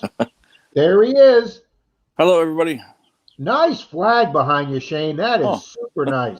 Oh, thank you. And look, he put a shirt on for us. Yeah. Yeah. How's everybody doing? Oh, we are great, buddy. How are you? Good, good. So, how was the seated hunt, buddy? That was awesome. We had a great time. I had an awesome time. Did you get to meet a lot of people? Yeah, I got to meet Pat, Park Rat Pat, for the first time in person. He's a Clark's. real serious guy, isn't he? Yeah. Clark's, Melissa, Robert, Melissa, and Whistle Pig Digging. Dale and his sister came, and Kay Mattis, or Kay's Digging It came. So it was a great time. Fantastic. Thanks, Marty. Take care. Yeah, I wouldn't be surprised if Pat walked up to you, shook your hand, and said, "Aren't you glad to meet me?" No. He was going to have like 6x9 glossy black and whites made of himself at Florida Hunt 7, Shane, and hand them out to everybody as a celebrity, sign them and hand them out to people, even if they didn't ask for them. Yeah, but we all had a great time. Randy and I had a nice trip down and back. So thanks, Randy, for, letting me go with you. I really appreciate it. So how long was the drive for that for you guys? I guess around 4 hours. Oh, okay. Now, did you guys do an overnight? Yeah, we stayed overnight and then came home Saturday night. Good deal. We went down Friday. Good deal. Charlie and I had a blast for 2 nights up in Tallahassee. I'm telling you, we were a riot in that hotel room, and it was fun doing the live stream Sunday morning from the hotel room. Yeah, it was nice. He got us a nice hotel room there. That Marriott was one of the nicest places I've ever stayed. Oh. Battery's going dead on my phone already. Charlie's a fun guy too. So I'll tell you something. I haven't met too many people in this hobby that I don't care for. Well, there's one, but yeah, we all know. But we don't talk about Voldemort. So yeah, we had a great time at the hunt. There was a lot of stuff that was seeded. Swifty did a lot of giveaways. He raised a lot of money for the fire department, so that was pretty cool. That's awesome. Now, was there any reps from the fire department there? Yeah, there was a couple there, and I think they served lunch too. I think it was a fireman that served lunch. Well, that's awesome. Yeah. Randy says you are welcome for him driving, Oh, and Cynthia wanted to know why you didn't drive. I didn't get to drive because Randy wouldn't let me. I tried. Well, Shane, wait till next year when that Tesla comes out with the auto drive, and you can just put the address, tell the computer the address, and then just sit back and let your car drive you there. Yeah, probably be $100,000 car. Yes, See It My Way 1, Brian B. Higgles. See It My Way 1 is the correct channel for the blind treasure hunter. Yes, that is correct, sir. Yep. So that was our first seated hunt, Randy and I both, and it was a good time. I've never actually done an organized seated hunt. Our club does them at our club picnics twice a year. We have our club picnics and barbecues at Fort DeSoto Park. Yeah. And the shelters there are like maybe 50 to 100 feet from the beach. So we get the shelter closest to the beach, and then some of our club officers and their wives get there early, and then they put out like 400 quarters on the beach, and then they use the little sprinkler flags to mark it off so people aren't camping. Oh, okay. We've actually had to have guys run out there because people are setting up their tents and lawn chairs right in the middle of our seated hunt area. Oh, wow. But so yeah, I've done them through the club, and then they put tokens out there and other stuff, and you can win prizes, and then we play games like bingo and roll the dice and stuff where the club gives away prizes in cash, and then we have a lunch catered by Sonny's Barbecue. And then everybody either brings a side dish or dessert. Denise makes her world famous deviled eggs. And what are you doing? And we do that twice a year. Those are the club's two big functions, and we pay for that with all the donations we get through ring finders, with us guys going out and finding the rings on Clearwater Beach for people. No, it was hot yesterday. I think Randy said it said 97 in his car. So it's definitely a hot day. Yeah. How do you program in the location of lost silver dimes? Jim, wouldn't that be nice if you could program that in? Yeah, Bill, I didn't hear about that, but I will have to check that out. Bill says, do you mean the autopilot that just hit a cop car while the guy was sleeping in the car? Oh, Yeah, well, they're not fully autonomous yet, and they are not supposed to be doing that. They are only driver assist right now. I can Rod, do that. I can do that by myself, run into a car. all right. Jeff sent me an email. It says, please check. Let me check his email there, Shane. There we go. Okay, we'll do, Jeff. We'll do. Yeah, we'll set that. We'll try and set that up, Jeff, and then make an announcement or do like a pre-video, so the people that are announced that are interested in that can do that. Jeff wanted to know if we wanted to do a live stream about the JFK assassination, and we talked about that in the stream 2 weeks ago, and we lost a few people because they thought we were veering off into politics, and I thought that would be more of a history thing. But since we are a metal detecting and magnet fishing and coin roll hunting group here, we'll stick to that. To dive and detect. See, there's another one, to dive and detect. So yeah, we'll try and organize that, Jeff.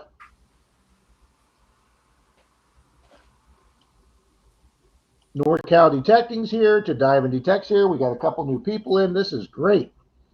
What's up, everybody? Welcome to the chat, folks. Now, Pat Parkrat, Pat's spending a week with Clark's Cove Detecting. Yeah, somebody just mentioned that a minute ago. I did not realize that. I think getting the three of those together, there's not going to be a serious moment there for the entire time, Shane. Yeah, they're gonna have a blast.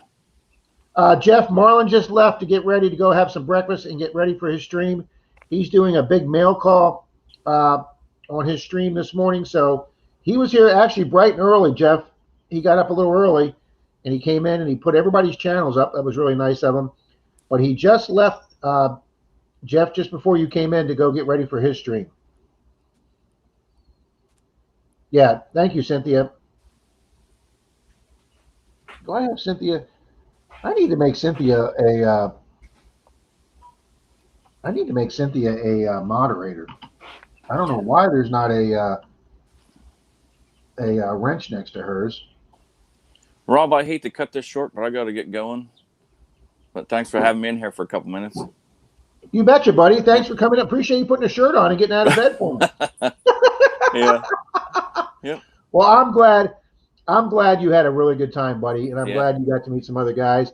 And hopefully this year or next year, with the whole COVID thing over, February is only 7 months away already, and hopefully we'll get you down here for Florida Hunt 8, and you can meet some of the Florida people. Like Randy and I said, we had more fun just meeting people and just having a good time. And the road trip itself is part of the blast. So, I know when me and Dalton or me and Troy, have an hour and a half drive, there's just laughs all over the place in the car. Yep. Well, there's laughs with Dalton. With Troy, you're just trying to hang on for dear life. Okay, but it's like me driving.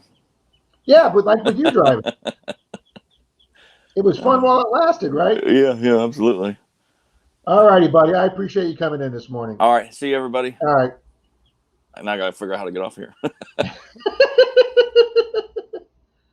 Guys, that was Mr. Shane Kubat from See It My Way 1, the blind treasure hunter with the best radio voice on YouTube.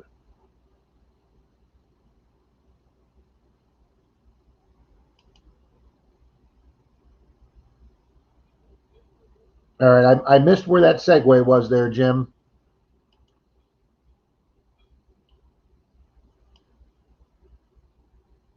Bill says, I would love to see a stream about the JFK assassination. Oh, that's probably what it is. Oh, Papa Rouse, yes, to see. Okay. Well, I don't know, Jim. It would be an interesting discussion. If I can coordinate with Jeff, we will try and get that done.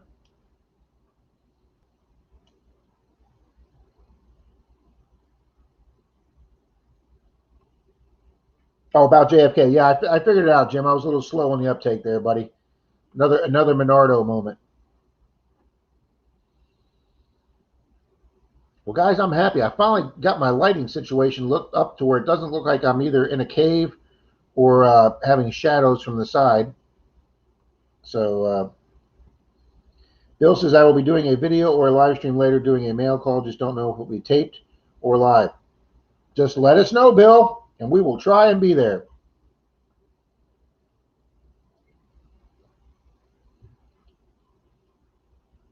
So, Cynthia, you're now a wrench girl.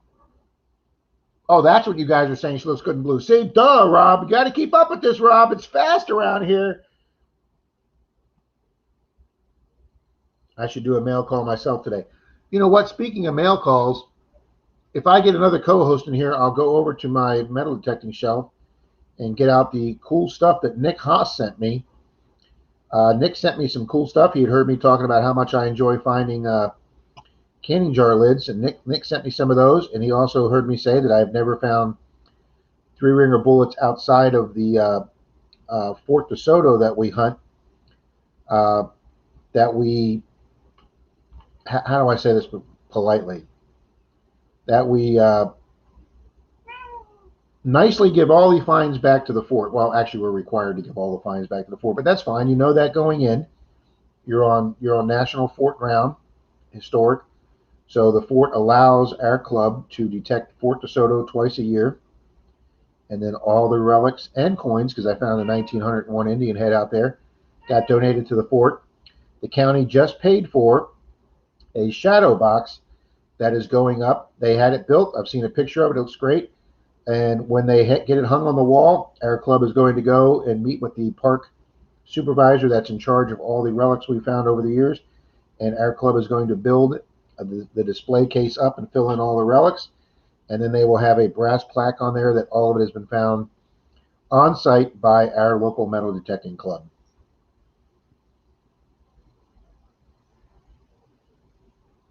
Save the Ikes. Good morning.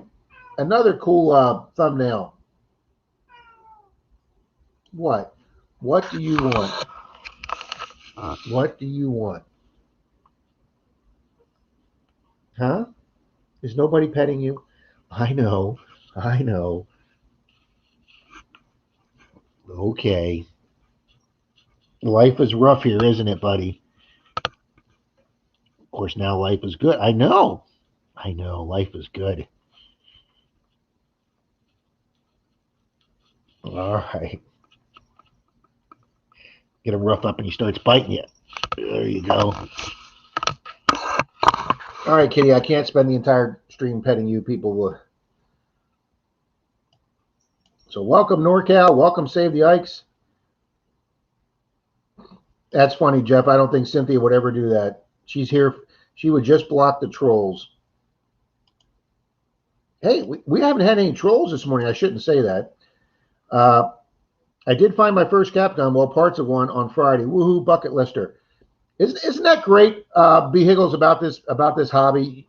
There's so many new things you can find that you like.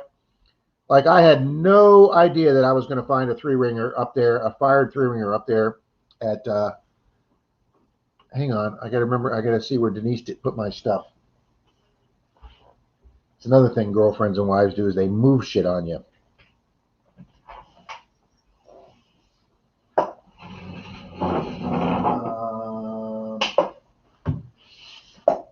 Alrighty, guys, be right back. I'm gonna.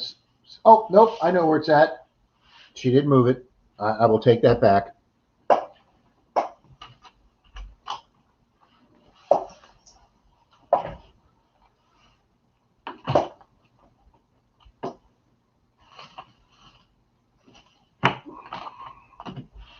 For those that weren't here earlier, there, B. Higgles, there is my bucket lister up in Tallahassee with Mr. Charlie last week. My first sterling silver spoon handle. I have been wanting one of these for 4 years on my bucket list. Dalton and Troy both have one. I think Mr. Charlie says he has one. Finally got me one, guys. Very, very, very deep. That even give me a good signal. And then my other bucket lister of the weekend. Maybe Jeff can help me with this. As Rob drops crap on the ground.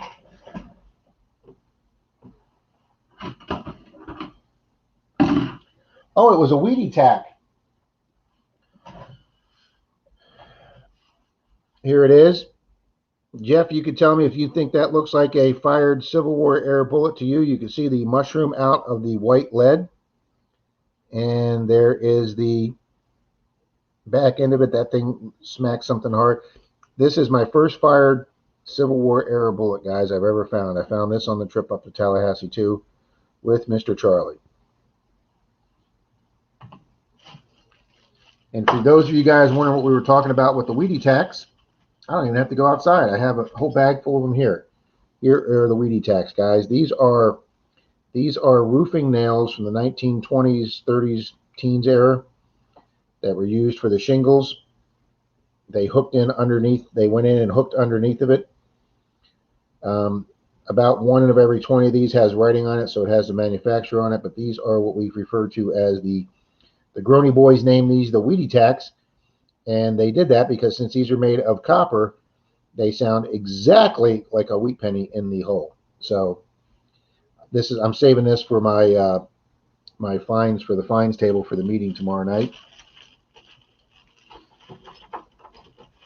And then I also found this cool bullet, obviously more modern since it's made out of copper, but it's also hollowed out some. But that I thought was a pretty cool find. That is a pretty damn large caliber round right there.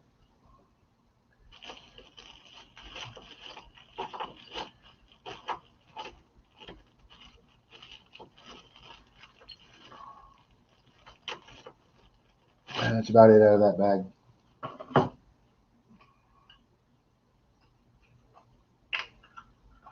And then you guys saw this if you watched my last video. My Cracker Jack salesman token from 1939. That is a great, great find. Cracker Jack and Company, Salesman Award 1939. You flip it over on the back, and it's got his salesman number 434840, I believe that says. And it says, if found, please return to the Cracker Jack Company with a street address in Chicago, Illinois. Guys, they actually have a Cracker Jack museum that actually has a phone number, and I'm going to call them and see if they have a record of these.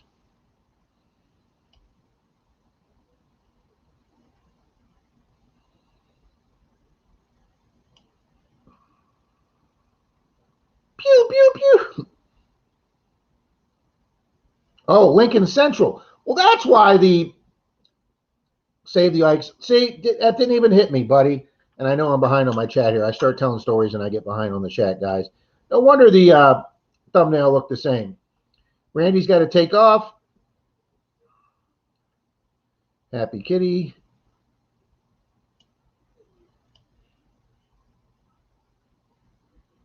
Archaeology Mikey 007, you got accepted at Beacon College. Congratulations, young man. Congratulations.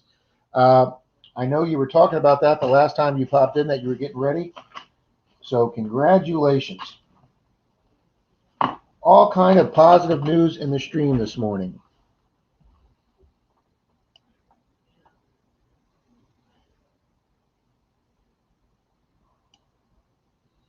NorCal, big fat gold ring night last night. I am still glowing. Oh, yeah, that'll make you glow for quite a while. Oh, yeah, you blend. I found the main part, then a handle, and some of the barrel. Well, let me tell you something, Pete Brian. When you find your first complete one, I've got one complete cap gun. That's like 99% complete. When you find your first complete cap gun, that is just exciting as hell. Troy found a toy train car. It was flipping huge. It was like this big. Oh, wait a minute. He sent me a picture. Troy is very good about getting me really good pictures. Oh, Mr. Dalton sending me.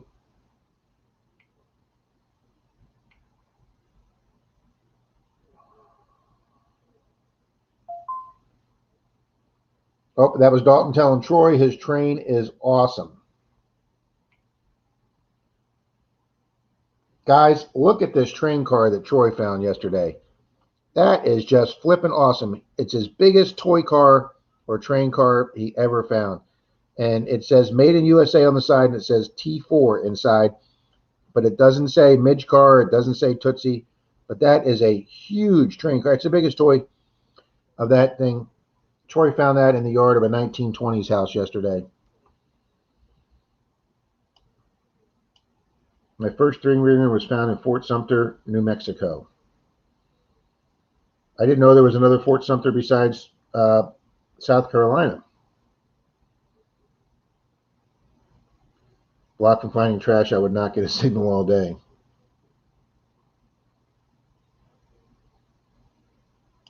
Oh, yeah. Somebody else was just telling me about that old Sterling. Okay, I will do that, Brian. Thank you. Somebody else had just told me about that too. My first silver spoon was a Mickey Mouse spoon in 1980. Well, that's pretty cool. Ah, so those are fired bullets. I have a couple of those. Yes, yes, that's what a fired bullet looks like when it's hit something hard. I'd never found one before. Are you serious, Bill? They still make those roofing tacks? No question, a fired bullet. I used millions of. Wow. All righty. So people know about the roofing tacks. Thank you, Jeff. Just look up the slate tile roofing tack. There you go. See, the Groaning Boys got that.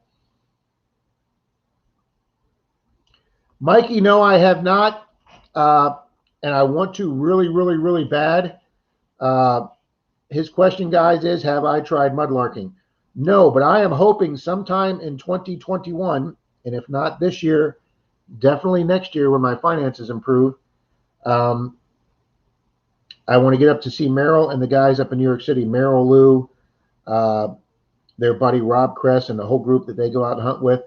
And Merrill goes out to Dead Horse Bay with Adele, and I just love some of the stuff. I even love some of the bottles they pass up out there. I love finding bottles. I've got a small bottle collection here that I have found digging. And so I want to do mudlarking really bad, and I want to do it at Dead Horse Bay. I find lots of the roof tacks, but the tops are round. Yeah, I think those are the more modern ones, Jeff. At least they are around here. I've been running the Andy Savage program the last few days. Oh, okay, the guy that wrote the book on the Knox. Thank you, Cynthia. I didn't even know they were a thing until I found one. And then I went to Treasure Talk or Treasure Net Talk several years ago, and apparently somebody found one, and somebody told him it was only one of 2 or 3 known in the world, and it was worth $10,000. It's like people on Etsy. Somebody on Etsy's got one of those for like 25 grand. I really think people on Etsy are on dope. I really do. Yes, tokens are cool. B. Higgles, and to dive and detect. I like tokens. I love tokens too. Dalton has a nice token collection. He really likes tokens, and Dalton really liked my Cracker Jack token. I don't know, Jim. That would be interesting. What do you get for returning it? That would be interesting to find out. Mr. Jeff says, I got to go. Eating time. Nice to chat with you all. Thank you, Jeff. Thanks for the information about the bullet. Appreciate it, buddy.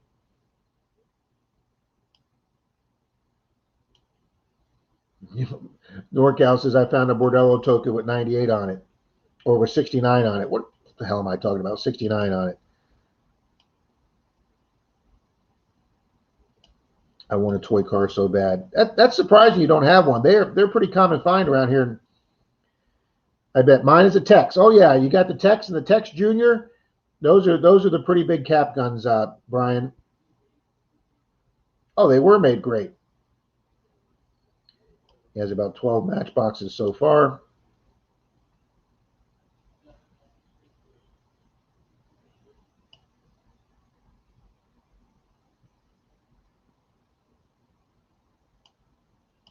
Pat sends all his to Jason for Jason's small son, Gecko.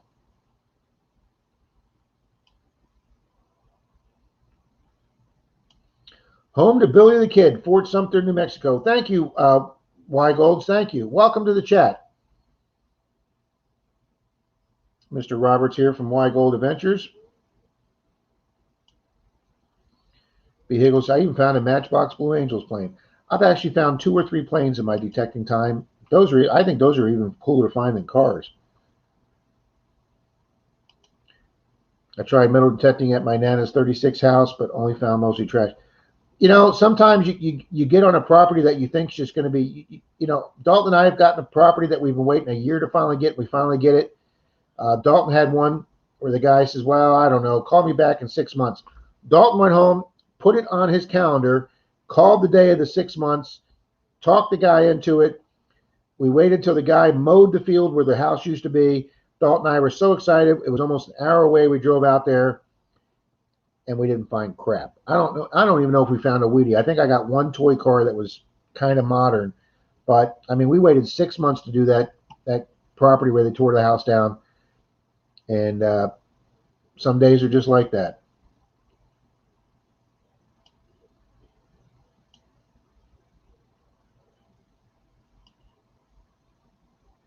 One block from where he was killed. Very cool. Thanks, Jim.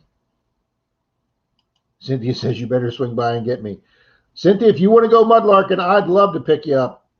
I'll tell you something. I really wish we hadn't been in a position to have to sell Denise's dad's motorhome.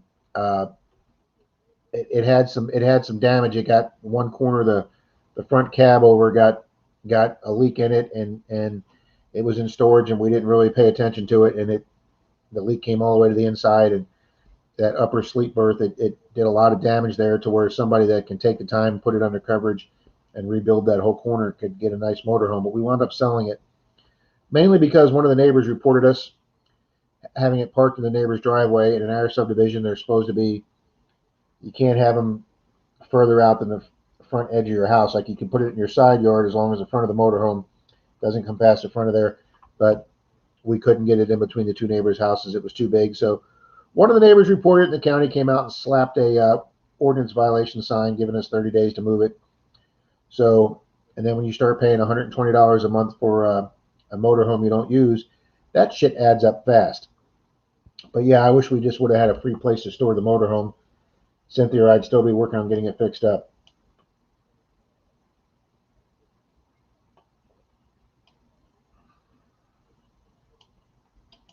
John, thanks for coming in this morning. Have a great day. Best of luck on your next treasure hunt. John, appreciate you popping in, buddy. I know you're a busy guy. Thanks. Michael Kittle, rare coins. He rants on Etsy about coins. That's fine. You can rant as much as you want, but when you start putting, $35,000 on a 1909 VDB and some crap like that, I swear to God, these people are on dope on Etsy. Silver Bull 30 says, I wonder if anybody falls for those Etsy ads. I was thinking about buying, Silver Bull, I was thinking about buying a few of those $25,000 items that are worth about $10. But with my luck, they would sue me, and the court would say, I'm sorry, sir, but you bought that. You have to pay for it now.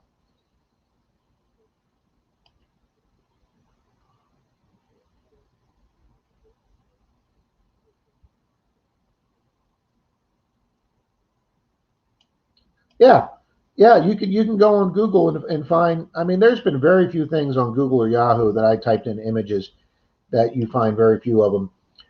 Pat's Civil War reunion lapel, big thing. There's only one other one I could find, and it's in really nice shape. It's still got the color on it. So Pat's the only one that I've ever seen out there that was dug up as a metal detecting relic find. That's why I thought that Civil War reunion, Confederate soldier reunion lapel badge was such an incredible find. I could only find one picture of that.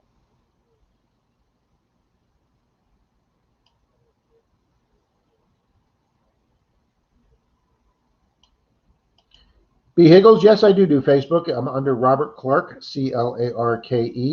I'm not on Facebook often due to Mr. Jeff's charge in. He wishes I was, because he keeps trying to get a hold of me. Sometimes I only log on to Facebook about once every 2 weeks. But guys, now that my channel is getting close to 2,000 subscribers, I need to learn how to start integrating my two channels together, to use one to attract people to the other. So I'm going to try to get on Facebook more, guys.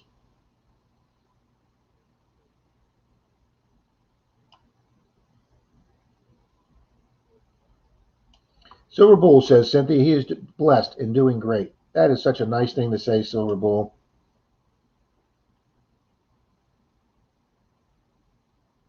I can't stand nosy people even when you're not causing a problem. Oh, we've run into a few of them on curb strips. I was curb stripping yesterday in St. Pete, and a little old lady across the street kept coming out of her front door and like pretending she was getting something off her front porch. And every time she'd come out, she'd just stare at me. And I know what she was thinking. I just dare you to come over here and do my curb strip. I know it. I have a family member who has a house from 1896 that they'll allow me to detect. It's an historic town, and the house property hasn't detected. Oh, Mikey, that is freaking awesome, buddy. Good luck with that.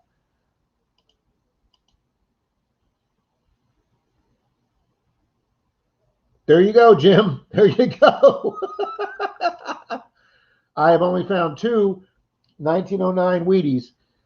And unfortunately, neither one is an S or a VDB, but I now have a 1909 Wheatie and a 1909 Indian head. As a matter of fact, the 1909 Indian head was the very first Indian head I ever found. It does not have a mint mark, unfortunately. But there's Mr. Merlin back. I will see you guys in a bit. Live mail call, so don't worry. I don't stink. I had a shower, and he's also doing the 500 subscriber giveaway also. So, guys, in 28 minutes, Mr. Merlin will be starting his live stream, and I hope we will be doing a viewer raid over to his live stream and bumping him up by 15 people.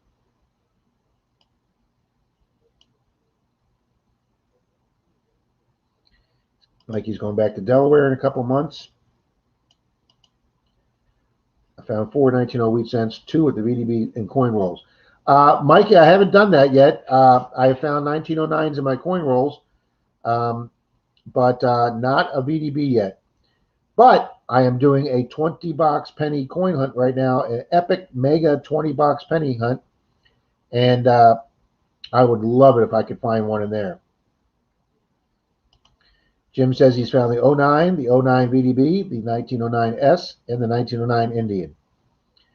Well, Jim, about the only thing you're missing is the SVDB.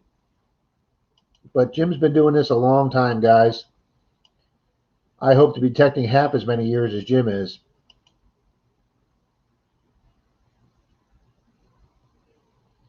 Now, Jim, when you get better, if you ever start to travel and go in an airport, do you have to carry paperwork that shows you have the titanium hip, or you just hope that they're smart enough when they run the wand over that they can figure out that that's not contraband, it's part of your body? Of course, I guess the scars would give it away, wouldn't it?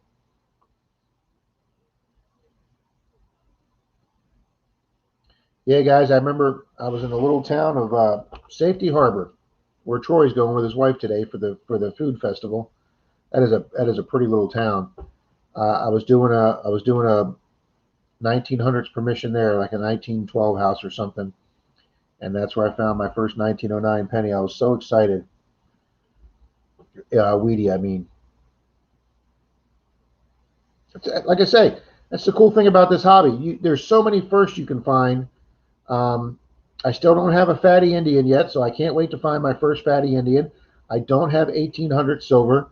My oldest silver is a 1900 Carson City Barber, so I cannot wait to find my first 1890s or 1880 silver. I don't have a seeded coin yet. I don't have a shield nickel yet. I finally got my fired 3-ringer. I finally got my silver spoon handle up in Tallahassee. I got that Cracker Jack token. Jim says, I haven't flown since 1980 and I don't plan to. I don't blame you there, Jim. I'm not a huge fan of flying myself, buddy. But yeah, Mikey, boy, I wish I could find a 1909. Well, I've got 20 boxes, Mikey. So we're going to see if we can. So that's 20 times 50. That's 10,000 rolls of pennies, Mikey, see if I can find one. Beagles doesn't fly, at least not on airplanes anyway. Oh, that's funny.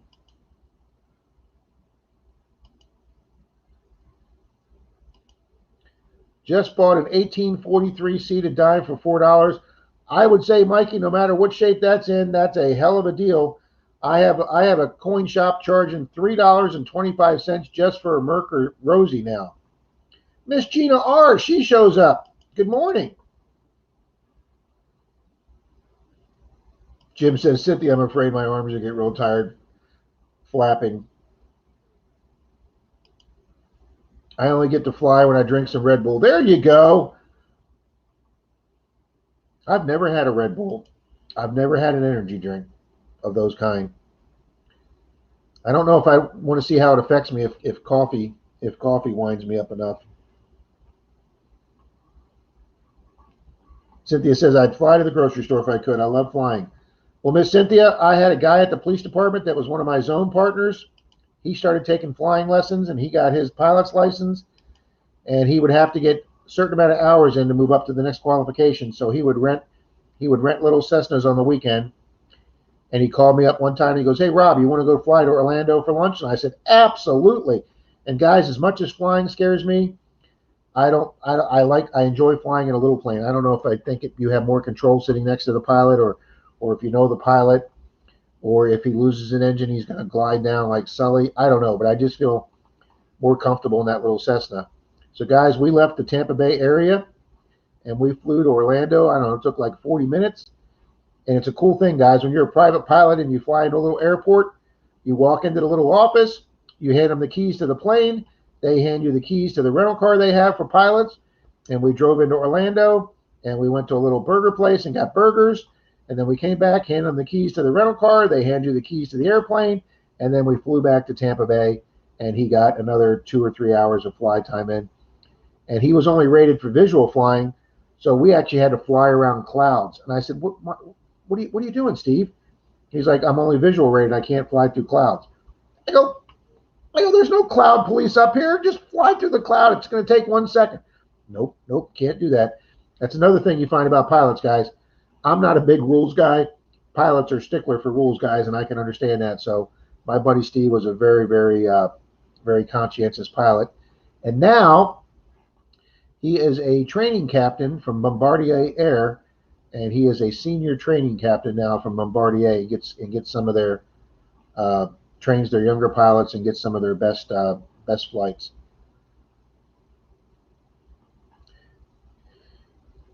It is, Cynthia, and don't upset Alaska Air. They can and will be banned from flying in Alaska. Wow, that's interesting to know there, Weigold. Says the ex-police officer. Corey, welcome to the chat, Corey. And there's a big difference, Corey, between rules and laws. And yes, I had a problem with that in the police department, and it got me in trouble one time. Every afternoon when we started our shift, we would go into the arms room, and we would get a shotgun, and we would get ammo, and then you would lock the shotgun into your cruiser. And one day we finished our roll call, and we all went to go to the arms room, and it was locked. And we're like, why is the room locked? And they said, well, we've decided to lock the room now for safety reasons. And I'm like, the only people in this building are certified law enforcement officers. I says, so who the hell came up with this stupid idea? And I heard this voice behind me go, I did, Officer Clark, and I will see you in my office. And of course, that was the captain standing behind me. So my ass was disciplined for that. But my point is the freaking janitor had a key to that room, but we didn't. Just fucking stupid rules. I can't stand stupid rules. Hey, that was my little rant this morning. Thanks, guys. Cynthia says her first flight ever was on Alaska Airlines, and it was rough, and she loved it. Well, we're not even going to say anything about that, Cynthia, but good for you. When I was younger, I flew with a friend in a Cessna 172. I hated the landing part. Oh, I just thought the whole thing was exciting there, Robert. Rob just got triggered. Yeah, see, Corey, you're bringing up memories from 30 years ago, buddy. Just one time. Oh, no, I was in the captain's office quite a few times.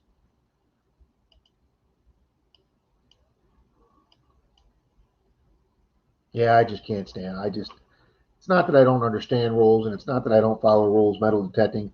I just can't stand stupid rules.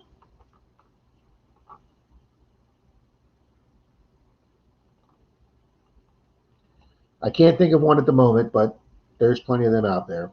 Oh, yes, I can think of one. There's a town that Dalton and I hunted in that Dalton spent quite a bit of research time and found no rules against metal detecting in their town at all. So we were metal detecting it. We were having a great day. Dalton pulled up a shield nickel. I had a Merc and an Indian. We were having a great day. And then a police officer drove by and sat there, watched us. And he watched us right up until the time Dalton put a shovel into the ground. And then he got out of his car and he went, guys, you can't metal detect here. And Dalton went, sir, I did a lot of research and there are no rules in your city against metal detecting. And the officer said, you are absolutely right, young man. He says, but we have rules against disturbing the ground in a park. And we're like, are you flipping serious? So that's how they made themselves sound very friendly towards metal detecting, because they didn't disallow it. You just couldn't put a shovel in the dirt. So like some certain counties in Ohio, you can metal detect all you want for surface items. Did I get real familiar being called on the carpet, Rob? Yes, I did, Cynthia. And we're not even going to go into that here, but if we ever get together again, I could bore the hell out of you with all my discipline stories. My first flight in a private plane, I flew it, took off once, and landed twice.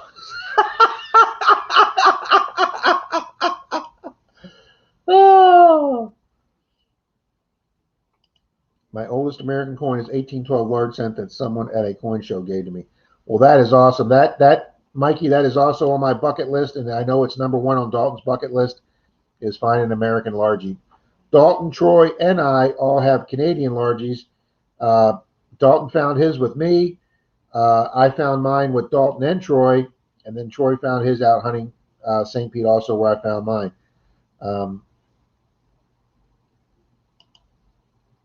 Oh, and took beer along. Yeah. Okay, Jim. I agree with Cynthia. Oh, boy. That's what my city just started recently using in regards to park detecting. No vandalism or destruction of parking property. No digging. Yeah, that's bullshit, Robert. I mean, when I go to the beach and I see these kids leave these with their parents, they literally do like 4 or 5 foot craters when they're building the moats for their castles, and they do the troughs out to the water so the water comes in and fills up, and then they just leave with this. We have Clearwater Beach guys that patrol the beach in SUVs, and if one of them hits that at night, they're going to lose the front end of that cruiser, and they're going to have to get towed out because it's just going to go sink there. And then yet I've had lifeguards walk up to me and go, "Hey, please make sure you fill that little hole." And I'm like, get the hell away from me. Go over there to those kids that got that 4-foot hole dig. I bet you don't say anything to those families. Hey, I'm getting fired up again here, people. Large cents in California is unheard of. Wow. Okay, well, they're pretty damn rare here in Florida too, NorCal. I mean, I've heard of maybe 3 or 4 or 5 being found, and I saw one that was dug up at Florida Hunt 6. Okay. Supposedly there was 2 found. There was one that came out of the ground. The other one came out of the display case. That's right. That is exactly right, Robert. Gophers are doing more damage than us detecting in the parks. Absolutely.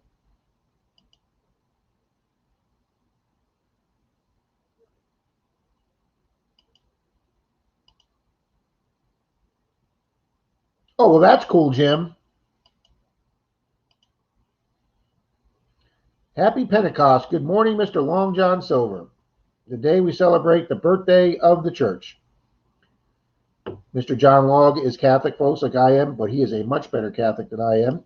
He is probably just coming home from church and breakfast.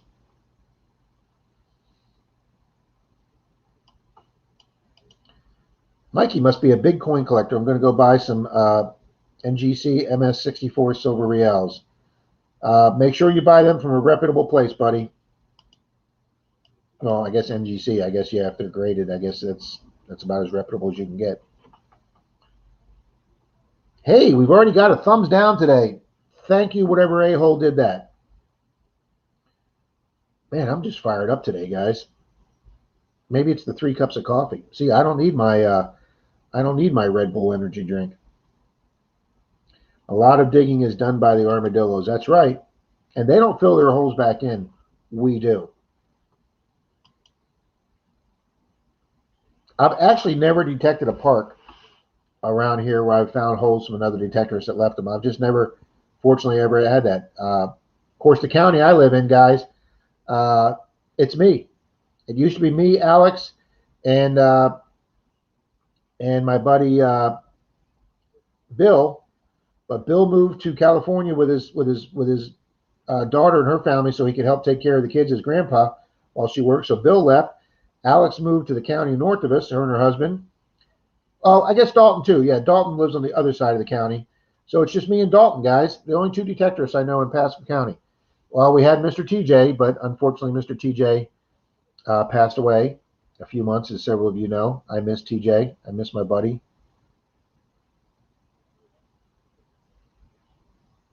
Yeah, John, I have no idea. I got a thumbs down on my latest video, but I have no idea why. My main coin I want is ancient Greek Athena Al silver coin. It's my favorite design. Mikey, you need to talk to Mr. Mr. Joff from General Dighole next time he's in the stream. He's over in Austria, and he finds Roman stuff all the time. And who knows, he may even have one of those Greek coins or at least seen one. Make sure that if you buy any slabbed NGC coins off the internet that they're not counterfeit. I've heard some of these Chinese counterfeit NGC slabs coin. Yeah, that's what I was thinking, Robert. Just you have to buy it from a reputable dealer. Good morning, Diggin' Richmond.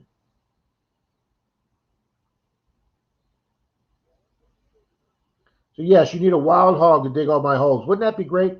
Guys, our club just got a call from a gentleman who owns some old property across the street from the video that you saw Troy and I and Dalton dig on the waterfront, where Troy dug his lead toy Indian soldier.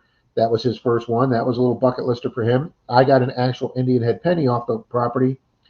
And then Troy got a Barber dime. I got a Merc dime and the silver anniversary pendant, which I'm going to take back to the homeowner to see if she knows who those people are. Well, the lot across the street that's never had any houses on it, a gentleman's owned for like 20 years, but there's all old houses around it. He actually called our club to metal detect it to see if there was any. I guess he had this dream or vision that there might be some pirate treasure. So Troy and we hammered that guy's property. I think we got 2 Wheaties off of it. But he actually gave the club a donation. He gave money to me to give to the club for donation. And so he actually did the digging for me. I forgot where I was going with this story. He actually said, I want you to do the detecting and get as much detecting as you can. So when you get a signal, you tell me where to dig. I'll dig for you. You can come back over, scan it, and we'll try and be efficient. And guys, he lasted about 45 minutes and he got overheated. And he's like, wow, this digging's hard work. I go, yeah. And I said, we usually dig over 100 holes when we go out. Yeah. No, not there. Dig here. That's what the little kids always say, Brian.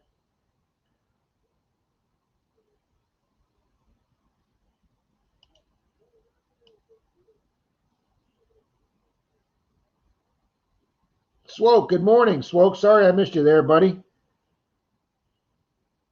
You look old. Well, that's because I am.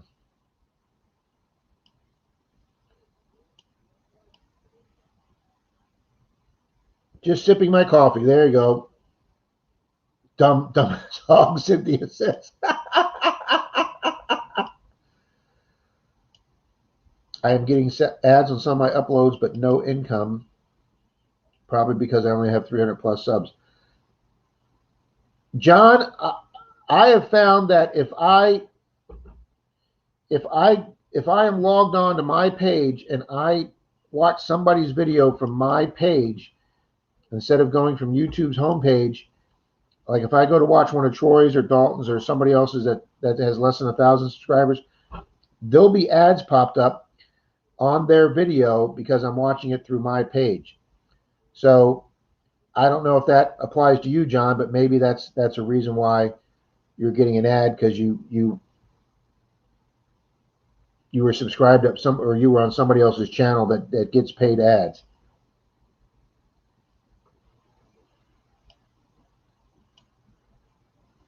Oh, and I know what else we could do here.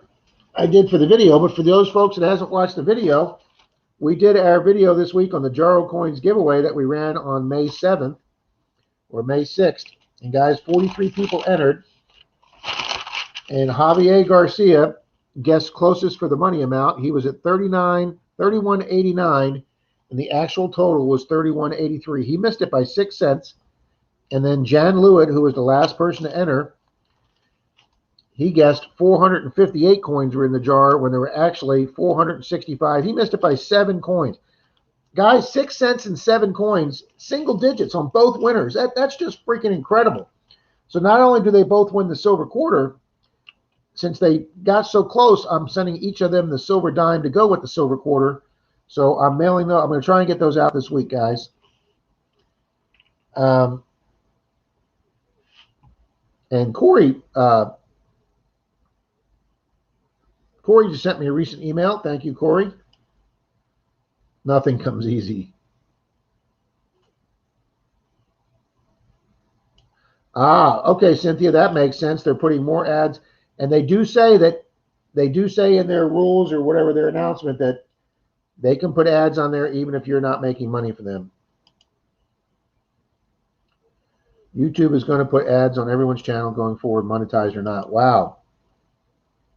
Rob, you're a kid. Well, Jim, yeah, compared to you, but I'm telling you something. Every day my knees start hurting more. I don't feel like it anymore. Cynthia and I are the same age. Cynthia says, I'm a 59-year-old teenager. I am a teenager at heart also, Cynthia. Yes, Brian, it takes 1,000 subs and 4,000 hours of view time in the last 12 months. And if you're thinking of monetizing your channel, Brian, I will tell you the fastest way to build up your hours is to do exactly what we're doing right here with live streams. I was stuck at 3,750 hours for like months on end. And I finally found this StreamYard program that people explained to me and started doing it and getting guests on. I've had Miss Gypsy on here. I've had Mr. DK, Ken from Adventures in Dirt. I've had Lou on here from Indiana Tones. Deej popped in this morning. We've had a lot of people. Park Rat Pat comes on regularly. Cecil, Demon Rat, Randy popped in today. And man, it invites people here. It brings people in. There you go. See, Cynthia's all over this. She's way ahead of me here. Wisdom may come with age, but folly may follow youth. Yeah. Just because you're aged doesn't mean you have wisdom, and just because you have youth doesn't mean you can't have some wisdom. Yep, Robert, 4,000 hours. NorCal says he's 59 too, big teenager. You know, it's funny, Cynthia, I don't know when you graduated, but I'm 59. I graduated in 79, and 79 seems to be like the forgotten year for high school, except for the movie Dazed and Confused with a very, very early Matthew McConaughey. He's in Dazed and Confused, and it's about the graduating class of 77. And guys, if you look at those ugly plaid bell bottoms and hideous shirts, yep, every piece of clothing from the mid to late 70s should just be burned. There shouldn't be any pictures of the 70s because all that clothing should be burned. We all look like idiots.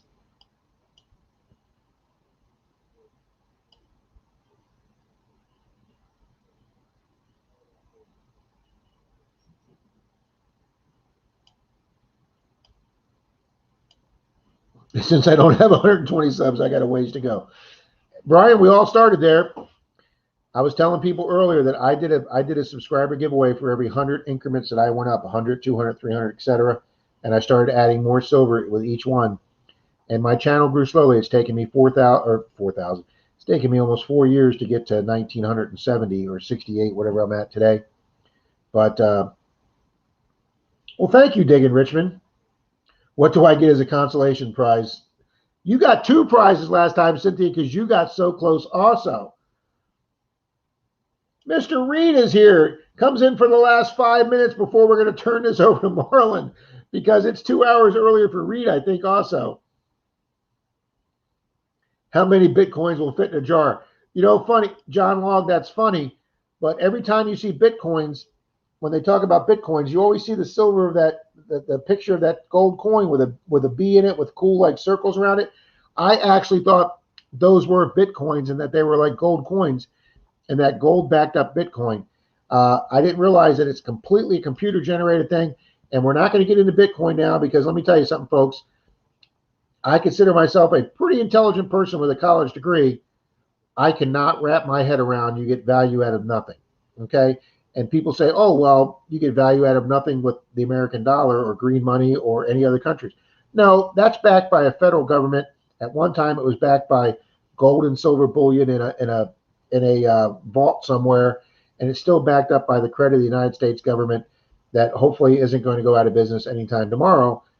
But we're not even going to get started on that. But that is funny, John Long. A boatload, Cynthia says.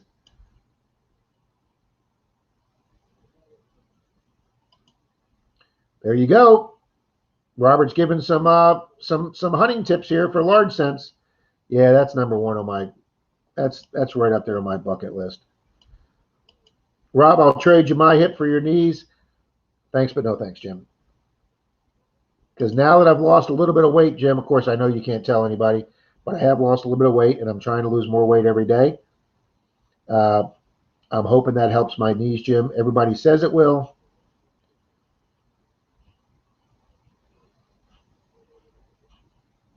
Who sent me $5 that I'm missing? Cynthia. Well, thank you very, very much, Cynthia. Gosh, you guys are great. I don't know about you guys, but I was cool as hell in the 70s. Reed, I'd like to think I was. We all just dressed like nerds. Mr. Shane's back.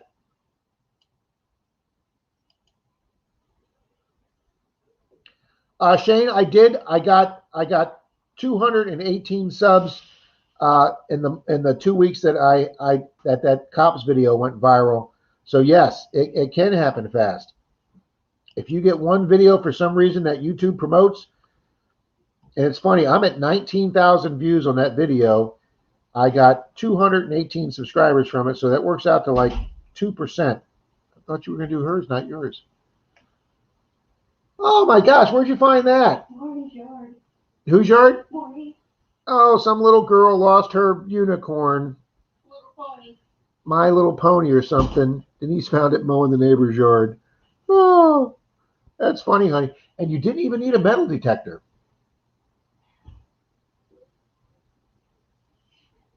I know bananas.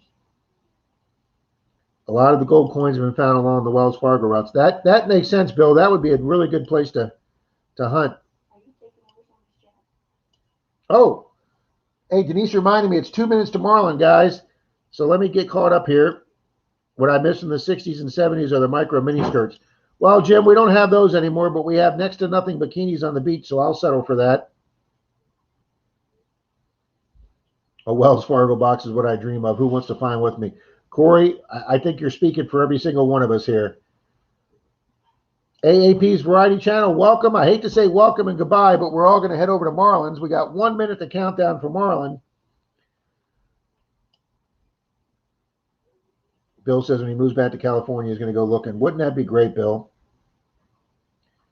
Why gold? That has never been a problem for me, ever, ever, ever putting on some pounds.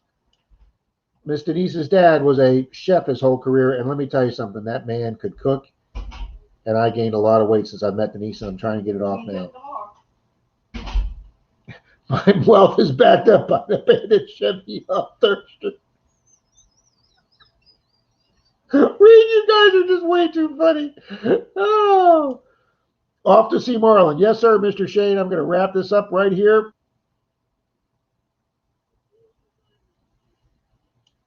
Nice, Mikey. That is awesome. AAP says, have a great thing. Cynthia, can you drop a link to Marlin's channel? It's Mayer Videos. M-A-E-R Videos. I don't know the link, but that's the channel name, guys.